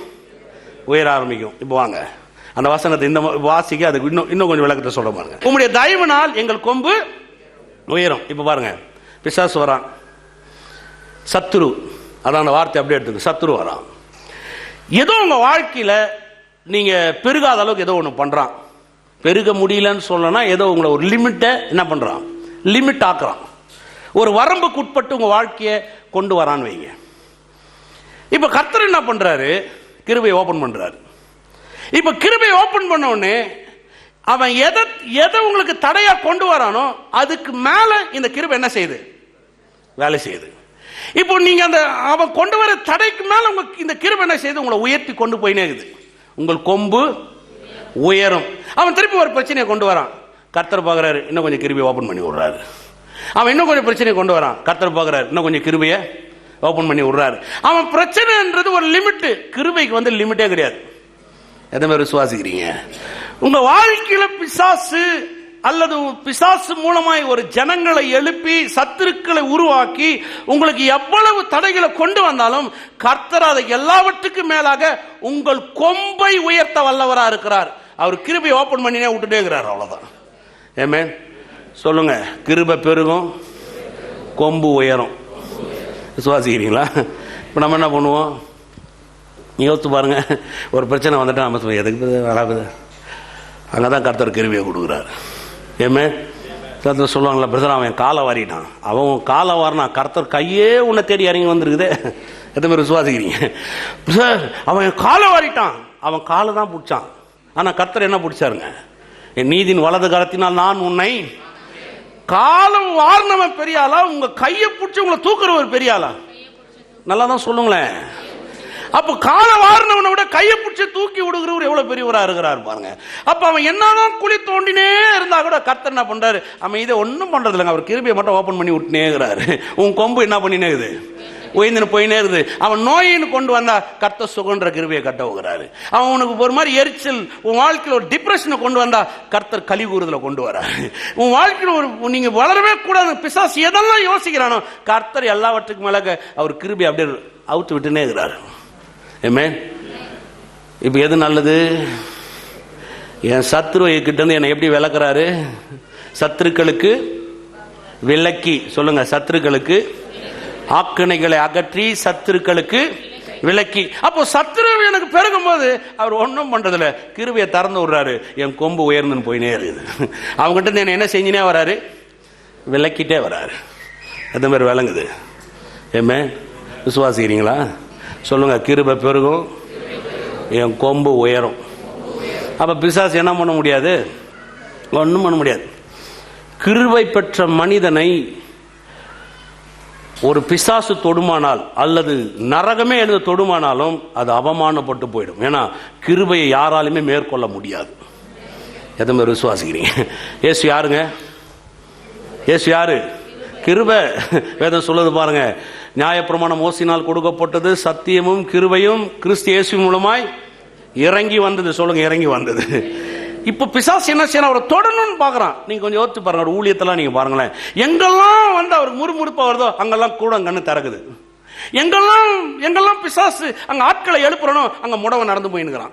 எங்கெல்லாம் இயேசு பிரசங்க பண்ண போறாரோ அங்கெல்லாம் பிசாசு நெருக்கத்தை கொடுக்க கொடுக்க கொடுக்க கர்த்தர் என்ன பண்றாரு? இப்ப கிருபையை திறந்து விட்டுனே இருக்கிறாரு. குருட கண்கள் பார்க்கறான், செவிட காதுகள் கேட்குது, ஊமை பேசுறான், முடவன் நடக்கிறான், செத்து போனவன் எழுந்துக்கிறான், 2 மீன் 5 அப்பம் 5000 பேர் சாப்பிடுறாங்க, தண்ணி திராட்சை ரசம் ஆகுது. இங்க கிருபை பெருகினே இருக்குது. இப்ப சதி சேர்க்கும் பதி சேர்க்கும் ஒன்னும் பண்ணவே முடியல. கடைசியா கொண்டு வந்து இவரை அடிச்சே ஆகணும், கொண்டு போய் அவரை சிலுவையில் அடிக்கிறாங்க. அவரை நரகத்துக்கு போய் நரகத்தையே தகத்தெரிப்பி தூள் தூளாக்கி உயிரோடு எழுந்து மேல வராரு. ஏன்னா கிருபை பெருகினே இருக்குது. கிருபை பெருகி பெருகி பெருகி சத்துரு கொண்டு வருகிற எல்லா காரியத்தையும் தூள் தூள் ஆக்கி போட்டுடுது. எந்த மாதிரி விசுவாசிக்கிறீங்க? சொல்லுங்க, நான் கிருபை பெற்றவன். சந்தோஷமா சொல்லாத. ஏமே வசனம் சொல்லுது எபேசியர் 2:7, அவர் கிருபையை கொண்டு விசுவாசத்தினால் ரட்சிக்கப்பட்டிருக்கீங்களா? அப்ப கிருபையை பெற்றிருக்கிறீங்களா? சொல்லுங்க, அவர் கிருபையை பெற்றிருக்கிறேன். பக்கத்துல பா சொல்லுங்க, அவர் கிருபையை பெற்றிருக்கேன். விசுவாசிக்கிறீங்களா? ஏமே அப்ப எது பெருசு? நல்லாதான் சொல்லுங்க, எது பெருசு? சத்துரு பிரதர், சத்துரு பிரதர் சிலர் சொல்லுவாங்க. அவங்க ஏதாவது இதை வந்து நிறைய பேர் நம்புறது என்னன்னு பாத்தீங்கன்னா, உலகத்தான் நம்புறானோ இல்லையாங்க, ஆனா கிறிஸ்துவனும் கிறிஸ்துவ ஊழியக்காரர்களும் இதை நிறைய நம்புறாங்க. பிசாசுடைய போராட்டம், பிசாசு நமக்கு அதை செய்ய போறோம், எங்களுக்கு பில்லி சூனியம் கட்டுறது, ராத்திரி என்ன தூக்கம் வர மாட்டேங்குது. எல்லாத்தையும் சொல்லுவாங்க பாருங்க, எனக்கு வந்து அமாவாசை வேணா இந்த கையே வரமாட்டேன்னு. அம்மாவாசை என் கை வரல, நல்லா ஒதிரிட்டு எழுந்து போ வரும் பாருங்க. பாத்தீங்களா? அமாவாசை கையே வரமாட்டேன். ஏன் வரல? அமாவாசையை உருவாக்கணும் ஒரு ஆண்டவருங்க. எத்தனை பேர் விசுவாசிக்கிறீங்க? அமாவாசை உருவாக்கினவர் யாரு? ஆண்டவர். அமாவாசை உருவாக்கினவர். அமாவாசைக்கு இந்த கையே வரதில்லை பிரதர். அவங்க வந்து என்னைக்கெல்லாம் அவங்க வீட்டில் அந்த பூஜை பண்றாங்க, அன்னைக்கெல்லாம் எனக்கும் என் கணவனுக்கும் பிரச்சனை இல்ல. உங்களுக்குள்ள ஏற்கனவே உள்ள வேர்ல சரி கிடையாதாங்க. நான் சொன்னது உங்களுக்கு விளங்குதா? யோசிச்சு பாருங்க, நல்லா கொஞ்சம் விளங்கி கொண்டு பாருங்க. கர்த்தர் எவ்வளவு நல்லவரா இருக்கிறார். அவர் சொல்றாரு, எப்பெல்லாம் உனக்கு சத்துரு உன வரணும், உன்னை அவங்ககிட்ட இருந்து எப்படி விளக்குறேன் தெரியுமா? என் கிருபையை அவுத்து விடுற உன் மேல. என் கிருபை உனக்கு பெருகும், உன் கொம்பு உயரும். அவன்கிட்ட இருந்து நீ விலைக்கு போயினே இருப்ப. அவ்வளவுதான். எந்த மாதிரி விசுவாசிக்கிறீங்க? சொல்லுங்க, கிருபை பெருகும், கொம்பு உயரும். ஏமே விசுவாசிக்கிறீங்களா? எவ்வளவு ஈஸியா ஜெயிக்கலாம் பாருங்க. கிருபை பெருகணுமா? ஒரு நாள் கர்த்தரை நோக்கி பாருங்க. வேதம் சொல்லுது, கர்த்தர் மேல் பிரியவனா இருக்கு, அப்படி கிருபை பெருகுதுன்னு வேதம் சொல்லுது பாருங்க. கிருபை என்ன பண்ணுதான்? பெருகுது, பெருகினே இருக்குது பாருங்க. இது அளவு கிடையாது. இன்னைக்கு நீங்க வந்து ஒரு இடத்துல இருக்கிறீங்கன்னா அது செய்யறதுக்கு கடவுள் ஒரு கிருபை கொடுத்துருக்கிறார். அதுக்கு மேல நீங்க செய்யணுமா, கர்த்தர் இன்னும் கிருபை தர வல்லவரா இருக்கிறார். ஏமேன். நான் அதை நிறைய பார்த்துருக்கேன் பாருங்க. எனக்கெல்லாம் ஒரு நாள் வசனம் கூட பிரசங்கம் பண்ண வராது. ஒரு முறை 97 நினைக்கிறேன், ஒரு ப்ரேயர் மீட்டிங். அங்கே இருந்த பாஸ்டர், நீ தான் பிரசங்கம் பண்ணுறேன்ட்டார். ஒரு நாளைக்கு முன்னாடியே சொல்லிட்டார் என்கிட்ட. நான் போய் அப்படியே ராத்திரிலாம் உட்காந்து அப்படியே அன்னையா பேசி ஆவியில் நிறைஞ்சி அப்படியே நோட்ஸ் எழுதி பக்கமாக எழுதி எல்லாம் போய் உட்காரேன். எல்லாம் ஒரு 20 பேர் இருக்கிறாங்க. பாஸ்டர் உட்காந்துக்கிறாரு, என் நண்பர்லாம் வேற இருக்கிறாங்க, எல்லாம் இருக்கிறாங்க. நீ தான் இப்போ பிரசங்கம் பண்ண போறேன்னார். எழுந்து நின்று 2 நிமிஷம் கூட நான் பேசலப்பா. சொன்னேன், எனக்கு வரல அப்படியே சொல்லி அப்படியே எதுவும் தத்துக்கான முடிச்ச உடனே வெளியில் வந்தேன். என் ஃப்ரெண்ட்ஸுங்களாம் சொன்னாங்க, பரவாயில்ல, ஓகே, சொந்த போகாத, என்ன அப்படிதான் இருக்கும், சொந்த போகாதுன்னு. இன்னைக்கு அதே நண்பர்கள்லாம் என்ன பார்க்குறாங்க, என்னடா இப்படி பிரசங்கம் பண்ற நீ? அப்படி கிருபை பெருகினே போது பாருங்க. எந்த மாதிரி விசுவாசி உண்மை மனம் திறந்து நான் உங்களுக்கு சொல்கிறேங்க. நான் அப்படியே பயங்கர அப்படியே அறிவு ஜீவியெல்லாம் கிடையாது. அப்படியே உட்காந்து எந்த நெட்டில் உட்காந்து உங்களுக்கு அப்படியே மெசேஜை கொண்டு வரலாம் ஒன்றும் கிடையாது.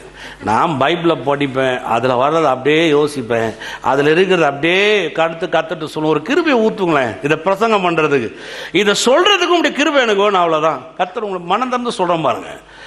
அப்படியே ஆண்டவர் கொடுக்குற அந்த வார்த்தைகள் நம்ம எல்லோரையுமே கட்டி எழுப்ப ஆரம்பிச்சு. ஏமே எத்தனை பேர் விசுவாசிக்கிறீங்க? ஒரு மணி நான் செஷனில் பேசிக்கிறேன். நம்ம ஒரே ஒரு நாளில் 5 செஷன் பேசிக்கிறேன். ஒரு வாரத்துக்கெல்லாம் கிட்டத்தட்ட ஒரு முறை 9 செஷன் பேசிக்கிறேன் ஒரே நாளில். எத்தனை செஷன்? என்னால் எவ்வளோ நேரம் பேச முடியாமல் இருந்தது?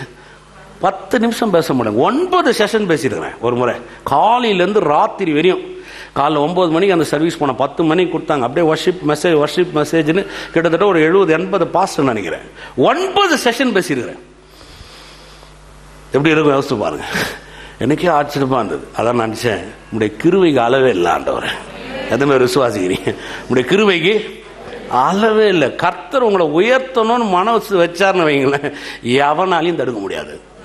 ஏமே எல்லாம் நெருங்குது, எல்லாம் பண்ணுது. அப்படியே பிசாசு நம்ம கிட்ட வரோம், அப்படியே எதிராளி வரோம், அப்படியே பில்லி சூன்யம் வருது, அப்படியே விக்கிராதனை கட்டுகள் வருது, எல்லாம் வருது. ஒன்றும் பண்ண மாட்டார் ஆண்டவர். அப்படியே மெதுவாக ரெண்டே முறை அந்த கிருபையை திருக்கி விட்டாருன்னா வச்சுங்களேன். ரொம்ப வேணாம், ரொம்ப விட்ட நம்மளால தாக்கவே முடியாது. நீங்க யோசித்து பாருங்க. கொஞ்சம் கொஞ்சமா திறந்து விட்டுறாரு. அந்த பிரச்சனை எல்லாம் மேலே வரதுக்கு அப்படியே 2 முறை அப்படி திறந்து விட்டாரு வைங்களேன், நீங்க அப்படியே புஷ்ஷன் மேலே வந்து நின்றுவீங்க. ஏமே எப்படி இருக்கும்னு நினைக்கிறீங்க? சொல்லுங்க. கிருபை பெருகும், கொம்பு உயரும், சத்துரு விலைக்கு போவான். இதுதான் சத்துருவை விலைக்குன்றார். ஏமே இன்னொரு வசனம் வாசிக்கலாமா? வாங்க. இந்த கொம்பை பற்றியே இருக்கும், அது ரொம்ப நல்லா இருக்குது இல்லையா? 1 சாமுவேல் 1ஆம் அதிகாரம். ஒரு நாள் வரும், நீ ஒன்றா பாருங்க, நான் சொல்கிறேன், எழுதி வச்சுங்க. சுவிட்சர்லாண்டுக்கு டூர் போகிற மாதிரி ஜனங்க எல்லாரும் இங்கே வருவாங்க பாருங்க. ஒரு நாள் பாருங்க. நீ நான் சொல்கிறேன் இது நடக்குதா இல்லையா? நீங்கள் பாருங்க. இடமே இருக்காது, பத்தவே பத்தாது. எனக்கு தெரியும், நான் ஆரம்பிக்கும் போது 10 பேர், மாடி மேலே போர்டு கூட கிடையாது, தெருவில் இருந்து கூப்பிட்டு ஜனங்களை வச்சு ஆரம்பித்தேன். குப்பையிலேருந்து கருத்தை தூக்கி எடுத்தார். நீ இந்த இடத்துக்கு நான் வந்ததுன்னு சொன்னால் எனக்கு தெரியும், இதை உயர்த்தினவர் இன்னும் அவர் கிருபை எனக்கு பெருக செய்ய வல்லவராரு. எனக்கு தெரியும் கர்த்தர் செய்ய தான் போறாரு. அதான் சொன்னேன், சுவிட்சர்லாந்து மாதிரி எங்கே போகிறீங்க? சந்தா போகிறோம். நீங்கள் எங்கே வெக்கேஷனுக்கு போகலையா? இதுதான் எங்களுக்கு வெக்கேஷனாக இருக்கும் போதுங்க. மே மாதம் 30 நாளும் ஒரு நாள் ஆராதனை நடத்த போகிறோம் பாருங்க. வெக்கேஷன் மாதிரி இருக்கும் போது எல்லாரும் வந்து, நான் சில நேரத்தில் யோசிப்பேன் பாருங்க, ஒரு நாளில் ஒவ்வொரு மணி நேரம் இங்கே ஆராதனை நடக்கிறதுக்கு அப்படியே கூட்டம் போய் வந்துட்டே இருக்கட்டுமா? அப்படியே எப்படி இருக்கும்னு நினைக்கிறீங்க? அப்போ என்ன மாதிரி 1 மணி நேரம் ஆராதனைக்காக கோடிக்கணக்கான ஜனங்க வந்து ஒரு நாள் உட்காரணும், கர்த்தர் வார்த்தையை கேட்கணும் பாருங்க. அப்படிப்பட்ட நாள் சமீபமா கர்த்தர் நமக்காக வைத்திருக்கிறார். யோசிச்சு பார்க்க கூடாது. யோசிச்சு பாருங்க, ஜீவன் எங்க இருக்குது? கர்த்தர்கிட்ட இருக்குது. விடுதலை எங்க இருக்கு? கர்த்தர்கிட்ட இருக்குது. இவர் ஒருத்தர் தான் தேவன். இவரே சொல்றார், நான் உன்னை உயர்த்தி உனக்கு பலப்படுத்தி உனக்கு சகாயம் பண்ணுகிற தேவன், உன்னை ரட்சிக்கிற தேவன், உன்னை காக்கிற தேவன், உன்னை ஆசீர்வதிக்கிற தேவன், உன்னை வழி நடத்துகிற தேவன். இவ்வளவு சொல்லிட்டு இந்த வெளிச்சம் எப்படி பிரகாசிக்காம இருக்க முடியும்? ஏமே சில என்னை பார்த்து கேட்டுருவாங்க பாருங்க, ஏதோ எங்கே மூலையில் இப்போயாவது போகிறாள், உங்களுக்கு ரோடு கீடு இருக்குது. ரோடே இல்லை அப்போல்லாம். நான் வந்து ஆரம்பிக்கும் போது ரோடு இல்லை, இருட்டு, லைட் இருக்காது. யூபிஎஸ் வாங்க கூட அந்த நேரத்திலலாம் எனக்கு காசு கிடையாது, ரொம்ப கஷ்டம்தான், ஒன்றுமே இல்லை. அந்த மாதிரி நேரங்கள்லாம் நான் இங்கே வந்து செய்யும் போது, இன்றைக்கி பாருங்கள் ரோட்டில் போகும்போது பார்த்தீங்கன்னா, நான் போகும்போது எனக்காக இங்கே வழியெல்லாம் கிளியர் பண்ணுறது யாருன்னு பார்த்தீங்கன்னா இந்த தெரு ஜனங்க தான். நான் சொன்னேன்னு நினைக்கிறேன். சும்மா ரோட்டில் போகிறேன், நீங்கள் யாரும் 4 பசங்க ரோட்டில் நின்றுட்டு இருந்தாங்க பாருங்கள். சும்மா கண்ணாடி இறக்கி இப்படி எட்டி பார்த்தேன், 1 நிமிஷம் ஆக்கணும், ஃபாதர் ஒர்க் தான் எல்லாம் தாரிப்பிடின்றான். நான் யாருன்னே அவன் பேரும் தெரியாது, எனக்கு ஒன்றும் தெரியாமல் சொல்கிறான், ஃபாதர் ஒர்க் தாரிப்பிடி ரோடு ஆக்கிது அவரே, தாரிப்பிடி நீ சைடு நீங்கள் ஓகே ஃபாதர், நமஸ்காரம் ஃபாதர்ன்றான். எனக்கே ஆச்சரியமாக இருக்குது பாருங்க. ஒரு நாள் இங்கே நான் வரும்போது யாருமே எனக்கு தெரியாது, ஒன்றுமே தெரியாது. ஆனால் இன்னைக்கு கர்த்தர் நமக்காக நிறைய வழிகளை விலக்கி வைத்திருக்கிறார். ஏமே சொல்லுங்கள், சத்துருக்களை விலக்கி. 1 சாமுவேல் 1ஆம் அதிகாரம் 2வது வசனத்தில் வாசிக்கிறேன். அவனுக்கு 2 மனைவிகள் இருந்தார்கள். ஒருத்தி பேர் அன்னாள், மற்றவள் பேர் பெனினாள். பெனினாளுக்கோ பிள்ளைகள் இருந்தார்கள், அன்னாளுக்கோ பிள்ளைகள் இல்லை. அந்த மனுஷன் சீலோவிலே சேனைகளின் கர்த்தரை பணிந்து கொள்ளவும் அவருக்கு பலியிடவும் வருஷந்தோறும் தன் ஊரில் இருந்து போய் வருவான். அங்கே கர்த்தரின் ஆசாரியரான ஏலியின் 2 குமாரராகிய ஓப்னியும் பினகாசும் இருந்தார்கள். அங்கே எல்கானா பலியிடும் நாளிலே அவன் தன் மனைவியாகிய பெனினாளுக்கும் அவளுடைய எல்லா குமாரருக்கும் குமார்த்திகளுக்கும் பங்கு போட்டு கொடுப்பான். அன்னாளை சிநேகித்தபடினால் அவளுக்கு இரட்டிப்பான பங்கை கொடுப்பான். கர்த்தரோ அவள் கர்ப்பத்தை அடைத்திருந்தார். கர்த்தர் கர்ப்பத்தை அடைத்திருந்தபடினால் அவளுடைய சக்களத்தை அவளை துக்கப்படுத்தும்படியாக அவளை மிகவும் சொல்லுங்க மிகவும் மிகவும் விசனப்படுத்தினார். அவள் கர்த்தருடைய ஆலயத்துக்கு போகும் சமயத்தில் அவன் வருஷந்தோறும் அந்த பிரகாரமாய் செய்வாள். இவள் அவளை மனமடி வாக்குகிறாள். அப்பொழுது அவள் சாப்பிடாமல் ஒவ்வொரு வருஷமும் நான் கோயிலுக்கு போனால் அழுதுனே இருந்த வேண்டியதான். கர்த்தர் பார்த்தார் ஒரு நாள், சரி ஒன்றும் யோசிக்காத, உன் பிரச்சனை என்ன, உன் மன வடிவம் நான் மாக்குறேன் அப்படின்னு சொல்லி கர்ப்பத்தை திறந்து விட்டார். இப்போ குழந்தை பிறந்துச்சு. எத்தனை குழந்தை பிறந்துச்சு அண்ணாளுக்கு? 6 பிள்ளைங்க போச்சு. சாமியோட சேர்த்து 7 பிள்ளைங்க. 6 7 பெத்தா. வருஷந்தோறும் என்ன பிறகுது? குழந்தை என்ன பண்ணுதுங்க? பிறந்தனே இருக்குது. இப்ப பிறந்தனே இருக்குது. கர்த்தர் என்ன பண்ணாரு? திறந்து விட்டாரு. இப்ப மூடுற மாதிரி இல்ல, பிறந்தனே இருக்குது. இப்ப பெண்ணினால் பாக்குறா, ஒரு குழந்தையோட நின்று நினைக்கிறேன், இல்ல 2வது வரும். அப்படியே அடுத்து அடுத்து அடுத்து அடுத்து அடுத்து பாக்குறா. பாருங்க, 2வது அதிகாரத்துக்கு வந்திருக்க. 2ஆம் அதிகாரம் 1 வசனம். அப்பொழுது அன்னாள் ஜெபம் பண்ணி, என் இருதயம் கர்த்தருக்குள் களி கூறுகிறது, என் கொம்பு கர்த்தருக்குள் உயர்ந்திருக்கிறது, என் பகஞ்சரின் மேல் என் வாய் திறந்திருக்கிறது உங்களுடைய ரட்சிப்பினால். என்ன மாதிரி வார்த்தை பாருங்க. பகஞ்சர் மேல் வாயை திறந்து விட்டாரு. இப்ப கொம்பை உயர்த்திட்டாரு. இப்ப பிள்ளை பெத்துட்டே இருக்கிறா. அவ பிள்ளைய பெத்துட்டே இருக்கிறா. இப்ப பாத்தீங்கன்னா அது மகிமைக்கு மேல மகிமையா மாறிடுது. அண்ணாளுடைய கண்ணீர் மாறுது, பிரச்சனைகள் மாறிது, களிப்பாய் அது மாறி போகுது, சந்தோஷமா அவ மாறிடுறா. இப்ப சொல்ல போறா பாருங்க, என் கொம்பு கர்த்தருக்குள் சொல்லுங்க, என் கொம்பு உயரும். நான் சொல்றேன் பாருங்க, யாரெல்லாம் உங்களை ஏளனமா பேசுனாங்களோ, யாரெல்லாம் உங்களை பார்த்து மனமடி வாக்குனாங்களோ, மிகவும் व्यसனப்படுத்தினாங்களோ, அவங்க மத்தியிலே கர்த்தர் உங்க கிருபையை பெருக பண்ணி உங்க கொம்பை உயர்த்த வல்லவராக இருக்கிறார். விசுவாசிக்கிறீங்களா? பக்கத்தில் பார்த்து சொல்லுங்க, தைரியமா இருங்க. ஏமே சிலத்துல யோசிக்காதீங்க, என்னை ரொம்ப கஷ்டப்படுத்திட்டாங்க, உங்களை எவ்வளோ கஷ்டப்படுத்தினாங்களோ கர்த்தர் அதை விட பல மடங்கு உயர்த்த வல்லவராக இருக்கிறார். சொல்லுங்க, என் கொம்பு உயரும். தைரியமா சொல்லுங்க, என் கொம்பு உயரும். ஏமே விசுவாசிக்கிறீங்களா?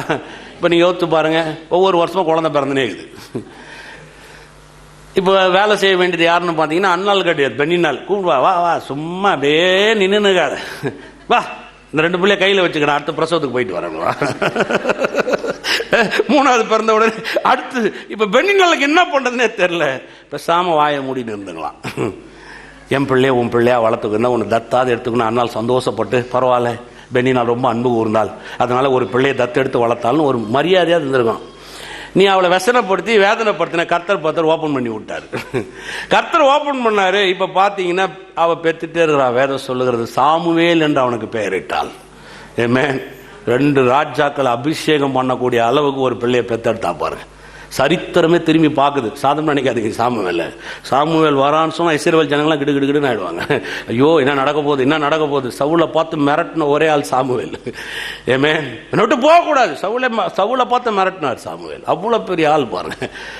கர்த்தர் உங்க வாழ்க்கையில கொடுக்குற ஆசீர்வாதங்கள் எல்லாம் உங்க சத்துருவை வாய் அடைக்க செய்யும். எந்த பேர் விசுவாசிக்கிறீங்க? சொல்லுங்க, சத்துருகளுக்கு விலக்கி, கிருபையை பெருக பண்ணி, கொம்பை உயர்த்தி. ஏமே சுவாசிக்கிறீங்களா? அதுல இன்னொரு வசனம் வாசி, ரொம்ப நல்லா இருப்பாங்க. 1 சாமுவேல் 2 அதிகாரம் 10வது வசனம். கர்த்தரோட வழக்காடுகிறவர்கள் நொறுக்கப்படுவார்கள். கர்த்தரோட வழக்காடுதுன்னா யாரு? யோசிச்சு பாருங்க. கர்த்தர்கிட்ட போய் யாரும் கேஸ் போட போறது கிடையாது. கர்த்தர்கிட்ட போய் யாரும் வழக்காடணும். கர்த்தர்கிட்ட வழக்காடுன்னு சொன்னா, கர்த்தர் எனக்கு ஒரு விஷயத்தை செய்யறாருன்னு வைங்களேன், என்கிட்ட கிருபையை காட்டுறாரு. இப்ப என்கிட்ட ஒருத்தர் வழக்காடுறான், அவன் யார்கிட்ட வழக்காடுறது? எப்படி நீங்க அவங்க செய்யலாம்? எப்படி ஆண்டவர் அவன் பெருகலாம்? எப்படி ஆண்டவர் அவன் வரலாம்? யாருக்கிட்ட நீ வழக்காடுற? அவர் கிருபை என்ன பெருகிட்டு போகுது, அவர் கிருபை என்ன உயர்த்திட்டு போகுது, அவர் கிருபை என்ன மேல கொண்டு போகுது. இப்ப நீ யார்கிட்ட வழக்காடுற? யோசிச்சு பாருங்க. வேதம் சொல்லுகிறது, கர்த்தரோட வழக்காடுகிறவர்கள் நொறுக்கப்பட்டு போவார்கள், வானத்திலிருந்து அவர்கள் மேல் முழங்குவார். எங்கிருந்து பேசுறாராம்? வானத்திலிருந்து பேசுறாராம். அவர்கள் மேல் முழங்குவார். கர்த்தர் பூமியின் கடையாந்தரங்களை நியாயம் தீர்த்து, தாம் ஏற்படுத்தின ராஜாவுக்கு பலன் அளித்து, தாம் அபிஷேகம் பண்ணினவரின் கொம்பை உயர பண்ணுவார் என்று துதித்தார். ஆமென், அல்லேலூயா. வழக்காடுறவங்களாம் என்ன ஆவாங்களாம்? நொறுக்கப்படுவார்கள். சொல்லுங்க, நொறுக்கப்படுவார்கள். என்ன மாதிரி வார்த்தை பாருங்க. கர்த்தர் வானத்தில் என்ன பண்றாராம்? முழங்குவார். சொல்லுங்க, முழங்குவார். முழங்கன்ற வார்த்தை போனீங்கன்னா கர்ஜிப்பார். எவ்வளவு பெரிய காரியம் பாருங்க. ஏன்னா அவர் கிருபை இது. நீ யோசிச்சு பாருங்க. அதனாலதான் அநேக முறை நான் சொல்றது பாருங்க, ஒரு விஷயத்தை கர்த்தர்ட்ட நம்ம நெருங்கி வரும்போது மாமிசம், உங்க பலன், உங்க திறமை, உங்க வைராக்கியம், உங்க முயற்சி, இதெல்லாம் தூக்கி ஓரம் வச்சிருக்க. இதெல்லாம் வேலைக்கு ஆகாது பாருங்க. கர்த்தர்ட்ட வரும்போது ஒன்னே ஒன்று தான் பண்ணணும். கர்த்தாவே, உண்மை எண்ணி நான் பார்க்குறேன். நீங்கள் நினச்சிங்கன்னு வைங்களேன், என்னை எந்த அளவுக்கு ஒன்றாலும் உயர்த்தி கொண்டு போக முடியும். ஏமே விசுவாசிக்கிறீங்களா? நான் சொல்கிறேன் பாருங்க, ஒரு நாள் வரும், இங்கே இருக்கிற ஒவ்வொருத்தரையும் பார்த்து சொல்கிறேன் பாருங்க, பல கோடிகளுக்கு அதிபதியாக இருப்பீங்க. நீங்கள் இந்த கோயிலை மாத்திரம் கட்ட மாட்டீங்க, இந்த உலகத்தில் இருக்கிற எல்லா கோயிலும் கட்டுவீங்க. கர்த்தருக்காக எந்த ராஜ்யெல்லாம் திறக்கப்பட்டிருக்குதோ அந்த ராஜ்யத்தின் கோயிலெல்லாம் நீங்கள் கட்டுவீங்க. நீங்கள் சுவிசேஷம் அது இது செய்கிறப்போ ஒன்றும் பிரச்சனையே கிடையாது. ஏதோ இங்கே மாத்திரம் செய்கிற ஆளாக நீங்கள் இருக்க மாட்டீங்க. வேதம் சொல்லுது பாருங்க, ஆபிரகாமுடைய சந்ததி அவருடைய சத்துரின் வாசல்களை சுதந்தரித்துக் கொள்வார்களாம். நம்மளா யாருடைய சந்ததி? அடுத்த வாரம் எடுத்து காமிக்கிறோம் பாருங்க. அது ஆபிரகாமுடைய சந்ததி அவருடைய சத்துருக்களின் வாசல்களை சுதந்தரித்துக் கொள்வார்கள். இந்த உலகமே கர்த்தருக்காக மகிமை எழும்பி நிற்கணும். கர்த்தர் அப்படிப்பட்ட வல்லமையும் அப்படிப்பட்ட கிருபைகளையும் நம்ம மேல ஊத்தி நம்ம கொம்ப உயர்த்தி காமிக்கணும். சத்துருக்களை எல்லாரையும் விலைக்கு காட்டினாங்க. ஏமே எதுவுமே விசுவாசிக்கிறீங்க? அதை அல்லேலூயா. எப்படி விலகிறாரு பாருங்க, கிருபையை பெருக பண்றாரு. இப்ப பெண்ணினால் ஒன்றும் பேசவே முடியாது. இப்ப பாருங்க, என்ன மாதிரி அண்ணாளுடைய வார்த்தை பாருங்க, என்ன மாதிரி வார்த்தை பாருங்க, பகஞ்சரின் மேல் என் வாய் திறந்திருக்கிறது சொல்றாங்க. என் கர்த்தர் சாதாரணமான ஆளு இல்லை. என் கர்த்தர் எவ்வளவு பெரிய தேவனா இருக்கிறார். எத்தனை பேர் விசுவாசிக்கிறீங்க? சொல்லுங்க. சத்துருக்களுக்கு விலைக்கு அழகா விளக்குவார். நீங்க ஒண்ணுமே பண்ணாதீங்க. வேலை செய்யற இடத்துல நிறைய பேர் எழும்பி நிற்கிறாங்களா, எதுவுமே நீங்க ஒரு கூட்டத்தை சேர்ந்துக்காதீங்க. அங்க போய் நீங்க உங்க அரசியல் எல்லாம் காமிக்காதீங்க. நீங்க அப்படியே ஆப்போசிட்டா மாறாதீங்க. அமைதியா போங்க. கர்த்தர் எனக்காக செய்ய போறார். வேதம் சொல்லுகிறது, ஒரு நாள் வரும் உன்னிடத்தில் போராடிகளை தேடியும் நீ காணாதிருப்பாய். ஏசாயா 41 சொல்றாரு, உன்னிடத்தில் போராடுவர்களை எங்கப்பா அவன்லாம் என்கிட்ட சண்டை போட்டானே, பிரச்சனை எல்லாம் பண்ணானே, எங்கப்பா இருக்கிறான் அவன், எங்கேயோ கேள்வி போட்டானே, எங்கேயாவது இருக்கிறானா, ஆள் எங்கிறானே தெரியலப்பா, தேடியும் தேடி பார்ப்பீங்களாம். பிரச்சனை என்கிட்ட பிரச்சனை பண்ணாட்கள் எங்க இருக்கிறாங்க தேடினா கூட அவன் கண்ணுக்கு என்ன பண்ண மாட்டானா. எத்தனை பேர் விசுவாசிக்கிறீங்க? ஏமே சொல்லுங்க. கர்த்தர் என் கூட இருக்கிறார். இருக்கும் சூழ்நிலைகளாம் சொல்லாதல அப்படி இருக்கும். ஆனால் ஒன்னே ஒன்று, அவரை நோக்கி பார்த்து போயிட்டே இருக்கணும், அவ்வளோதான்.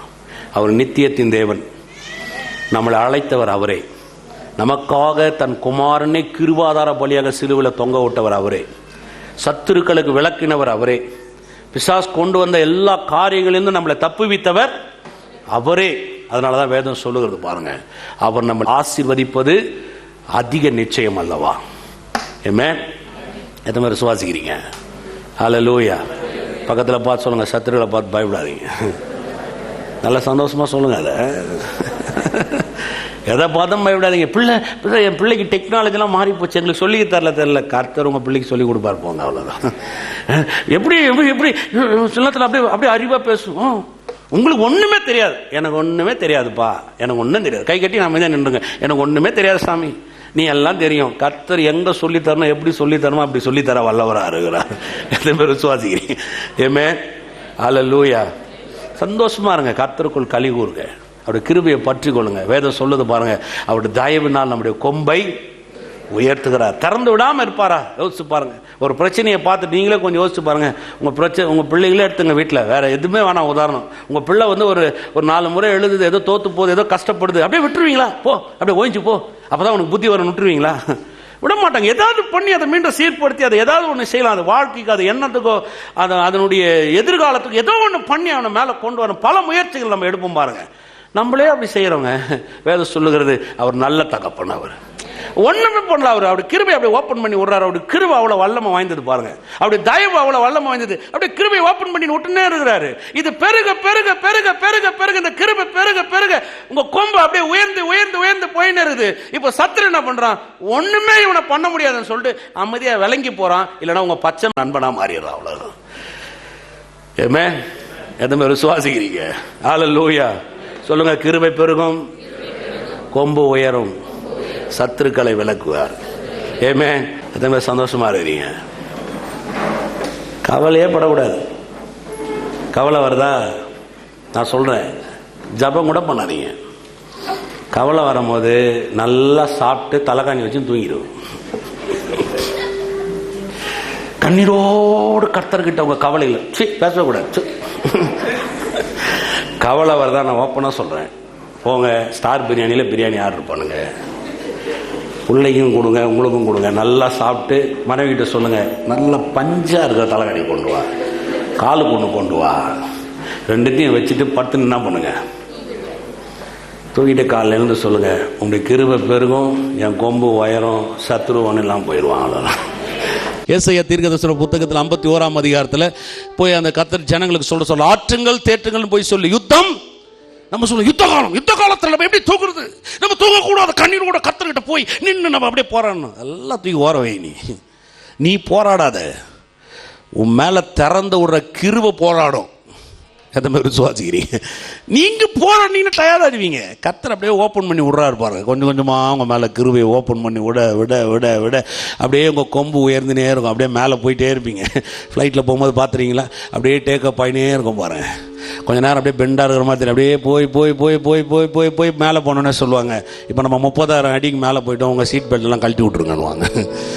ஏமே விசுவாசிக்கிறீங்களா? எத்தனை பேர் விசுவாசிக்கிறீங்க? சொல்லுங்கள், கர்த்தர் என் கூட இருக்கிறார், என் சத்துருக்கள் எல்லாரையும் விளக்குவார். ஆமென், ஆமென். கர்த்தர் நல்லவர். எல்லாம் நன்றி செலுத்துவோமா? ஹல்லேலூயா, ஹல்லேலூயா, ஹல்லேலூயா, ஹல்லேலூயா. வாய்களை திறந்து நன்றி செலுத்து. யோசிக்காதீங்க, உங்களை தேடி வந்த தேவன் அவர். நம்ம எங்கேயோ கடந்தோம், பெயர் சொல்லி அவர் நம்மளை அழைத்தார். சொந்த ரத்தத்தினால நம்மளை சுத்திகரித்தாரா, அடிமைத்தனத்தை முறித்தெடுத்தாரா, ஒரு அடையாளத்தை நமக்காக காண்பித்தார்.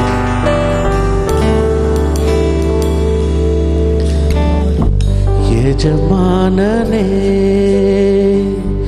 எஜமானனே, உம் சேவைக்கா என்னை அழைத்தீர். எஜமானனே, எஜமானனே, உம் சேவைக்கா என்னை அழைத்தீர்.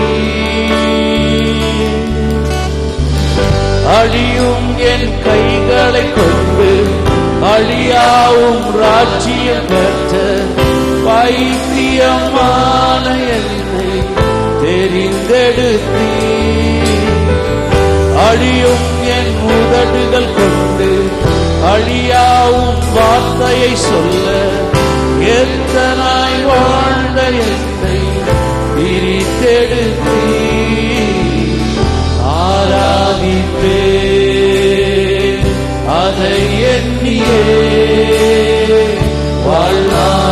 வாழ்நாளெல்லாம் உம்மை மட்டுமே ஆராதிப்பே அதை எண்ணியே வாழ்நாளெல்லாம் உம்மை மட்டுமே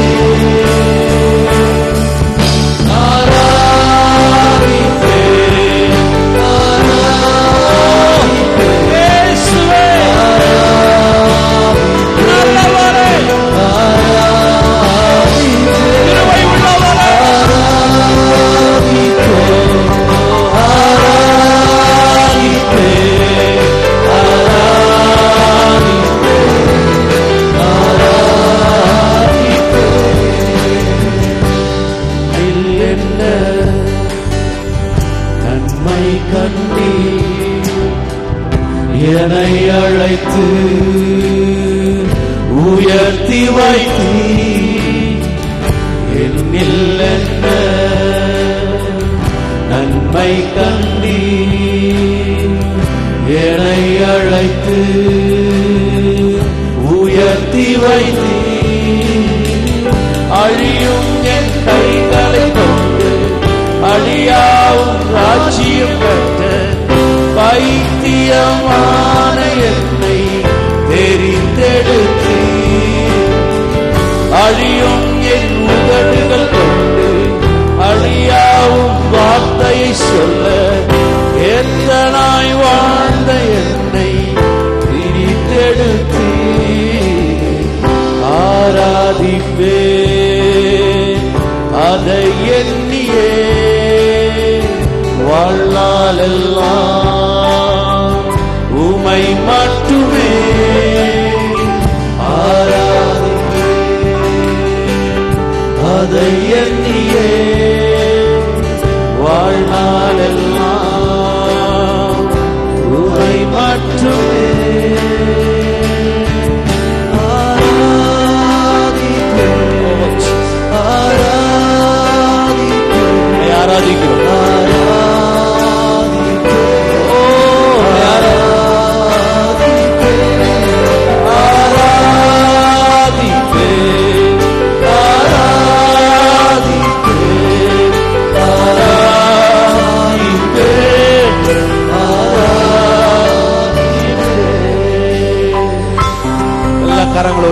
வாழ்களை தரும் கர்த்தரை ஆராதிப்போம். துதிக்கிறோம். இயேசுவே உமக்கு நன்றி. துதிக்கிறோம். துதிக்கிறோம். உமக்கு நன்றி. அந்த ஒவ்வொருத்தரையும் ஆசீர்வதிக்கிறேன். ஒரு குடும்பங்களை ஆசீர்வதிக்கிறேன். ஒவ்வொரு குடும்பம் மேலே உடைய நன்மையை கற்றவழ்கிறேன். உங்க சத்துருக்கள் எல்லாம் விளக்குகிறாங்க. உடைய கிருபை அவள் மேல கற்றவழ்கிறாங்க. கிருபை பெருகட்டும், கிருபை பெருகட்டும், கிருபை பெருகட்டும். அவருடைய கொம்புகள் உயரட்டும். இயேசு நாமத்தினால மனவேதனையோடு மனக்கிளேசத்தோடு வந்துடுற ஒவ்வொருத்தரையும் கர்த்தர் ஆசீர்வதிப்பீராக. கேள்விகள் இருக்குமானால் இயேசு நாமத்தை தகர்த்தரிக்கப்படுவதாக. வாழ்வு கொடுக்கிற கர்த்தர் ஒருத்தர் இருக்கிறார் என்பதை எண்ணி பார்க்கட்டும். உன் மேல தன் கண்களை பதிக்கிட்டோம் கர்த்தாவே. நீர் உயர்த்துகிறவர் என்பதை எண்ணி பார்க்கட்டும். உடைய தயவு அவருடைய கொம்புகளை உயர்த்தும் என்பதை எண்ணி பார்க்கட்டும். அன்னால் வாழ்க்கையில கர்த்தர் அற்புதங்களை செய்தீர். அதே போல இவருடைய வாழ்க்கையிலும் கர்த்தாவே பெரிய அற்புதங்களை கர்த்தர் செய்வீராக. பெரிய காரியங்களை கர்த்தர் செய்யுங்க. இப்படி அனுகிரகம் பெருகட்டும், நன்மைகள் உண்டாகட்டும், சமாதானங்கள் பெருகட்டும், தேவன் வைத்திருக்கிற நிறைவுகள் பெருகட்டும். பெரிய காரியத்தை செய்யுங்க. இயேசு கிறிஸ்துவின் வல்லமுள்ள நாமத்தினால பிதாவே, ஆமென். கர்த்தராகிய இயேசு கிறிஸ்துவின் கிருபையும் பிதாவாகிய தேவனுடைய அன்பும் பரிசுத்த ஆவியானுடைய அன்பின் ஐக்கியமும் இன்றும் என்றும் சதா காலம் நம் ஒவ்வொருத்தரும் இருப்பதாக. ஆமென், ஆமென்.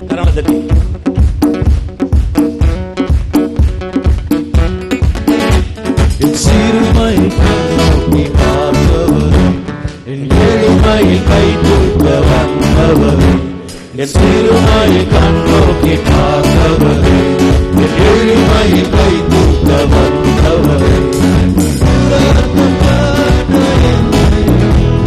மீண்டும் சேர்த்துக் கொண்டு ஒதுக்கப்பட்ட என்னை மாற்றி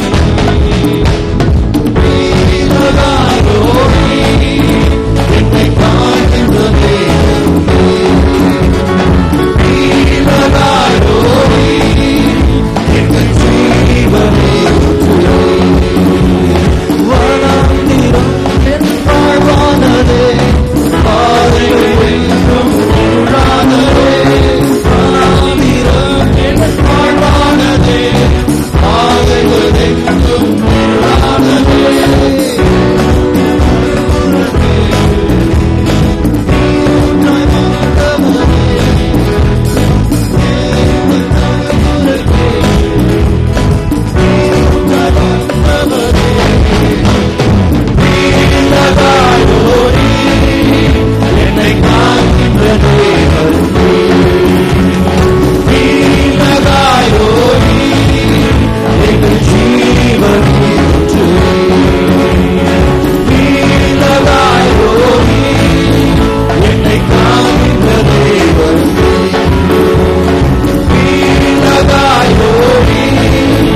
ஆமென்.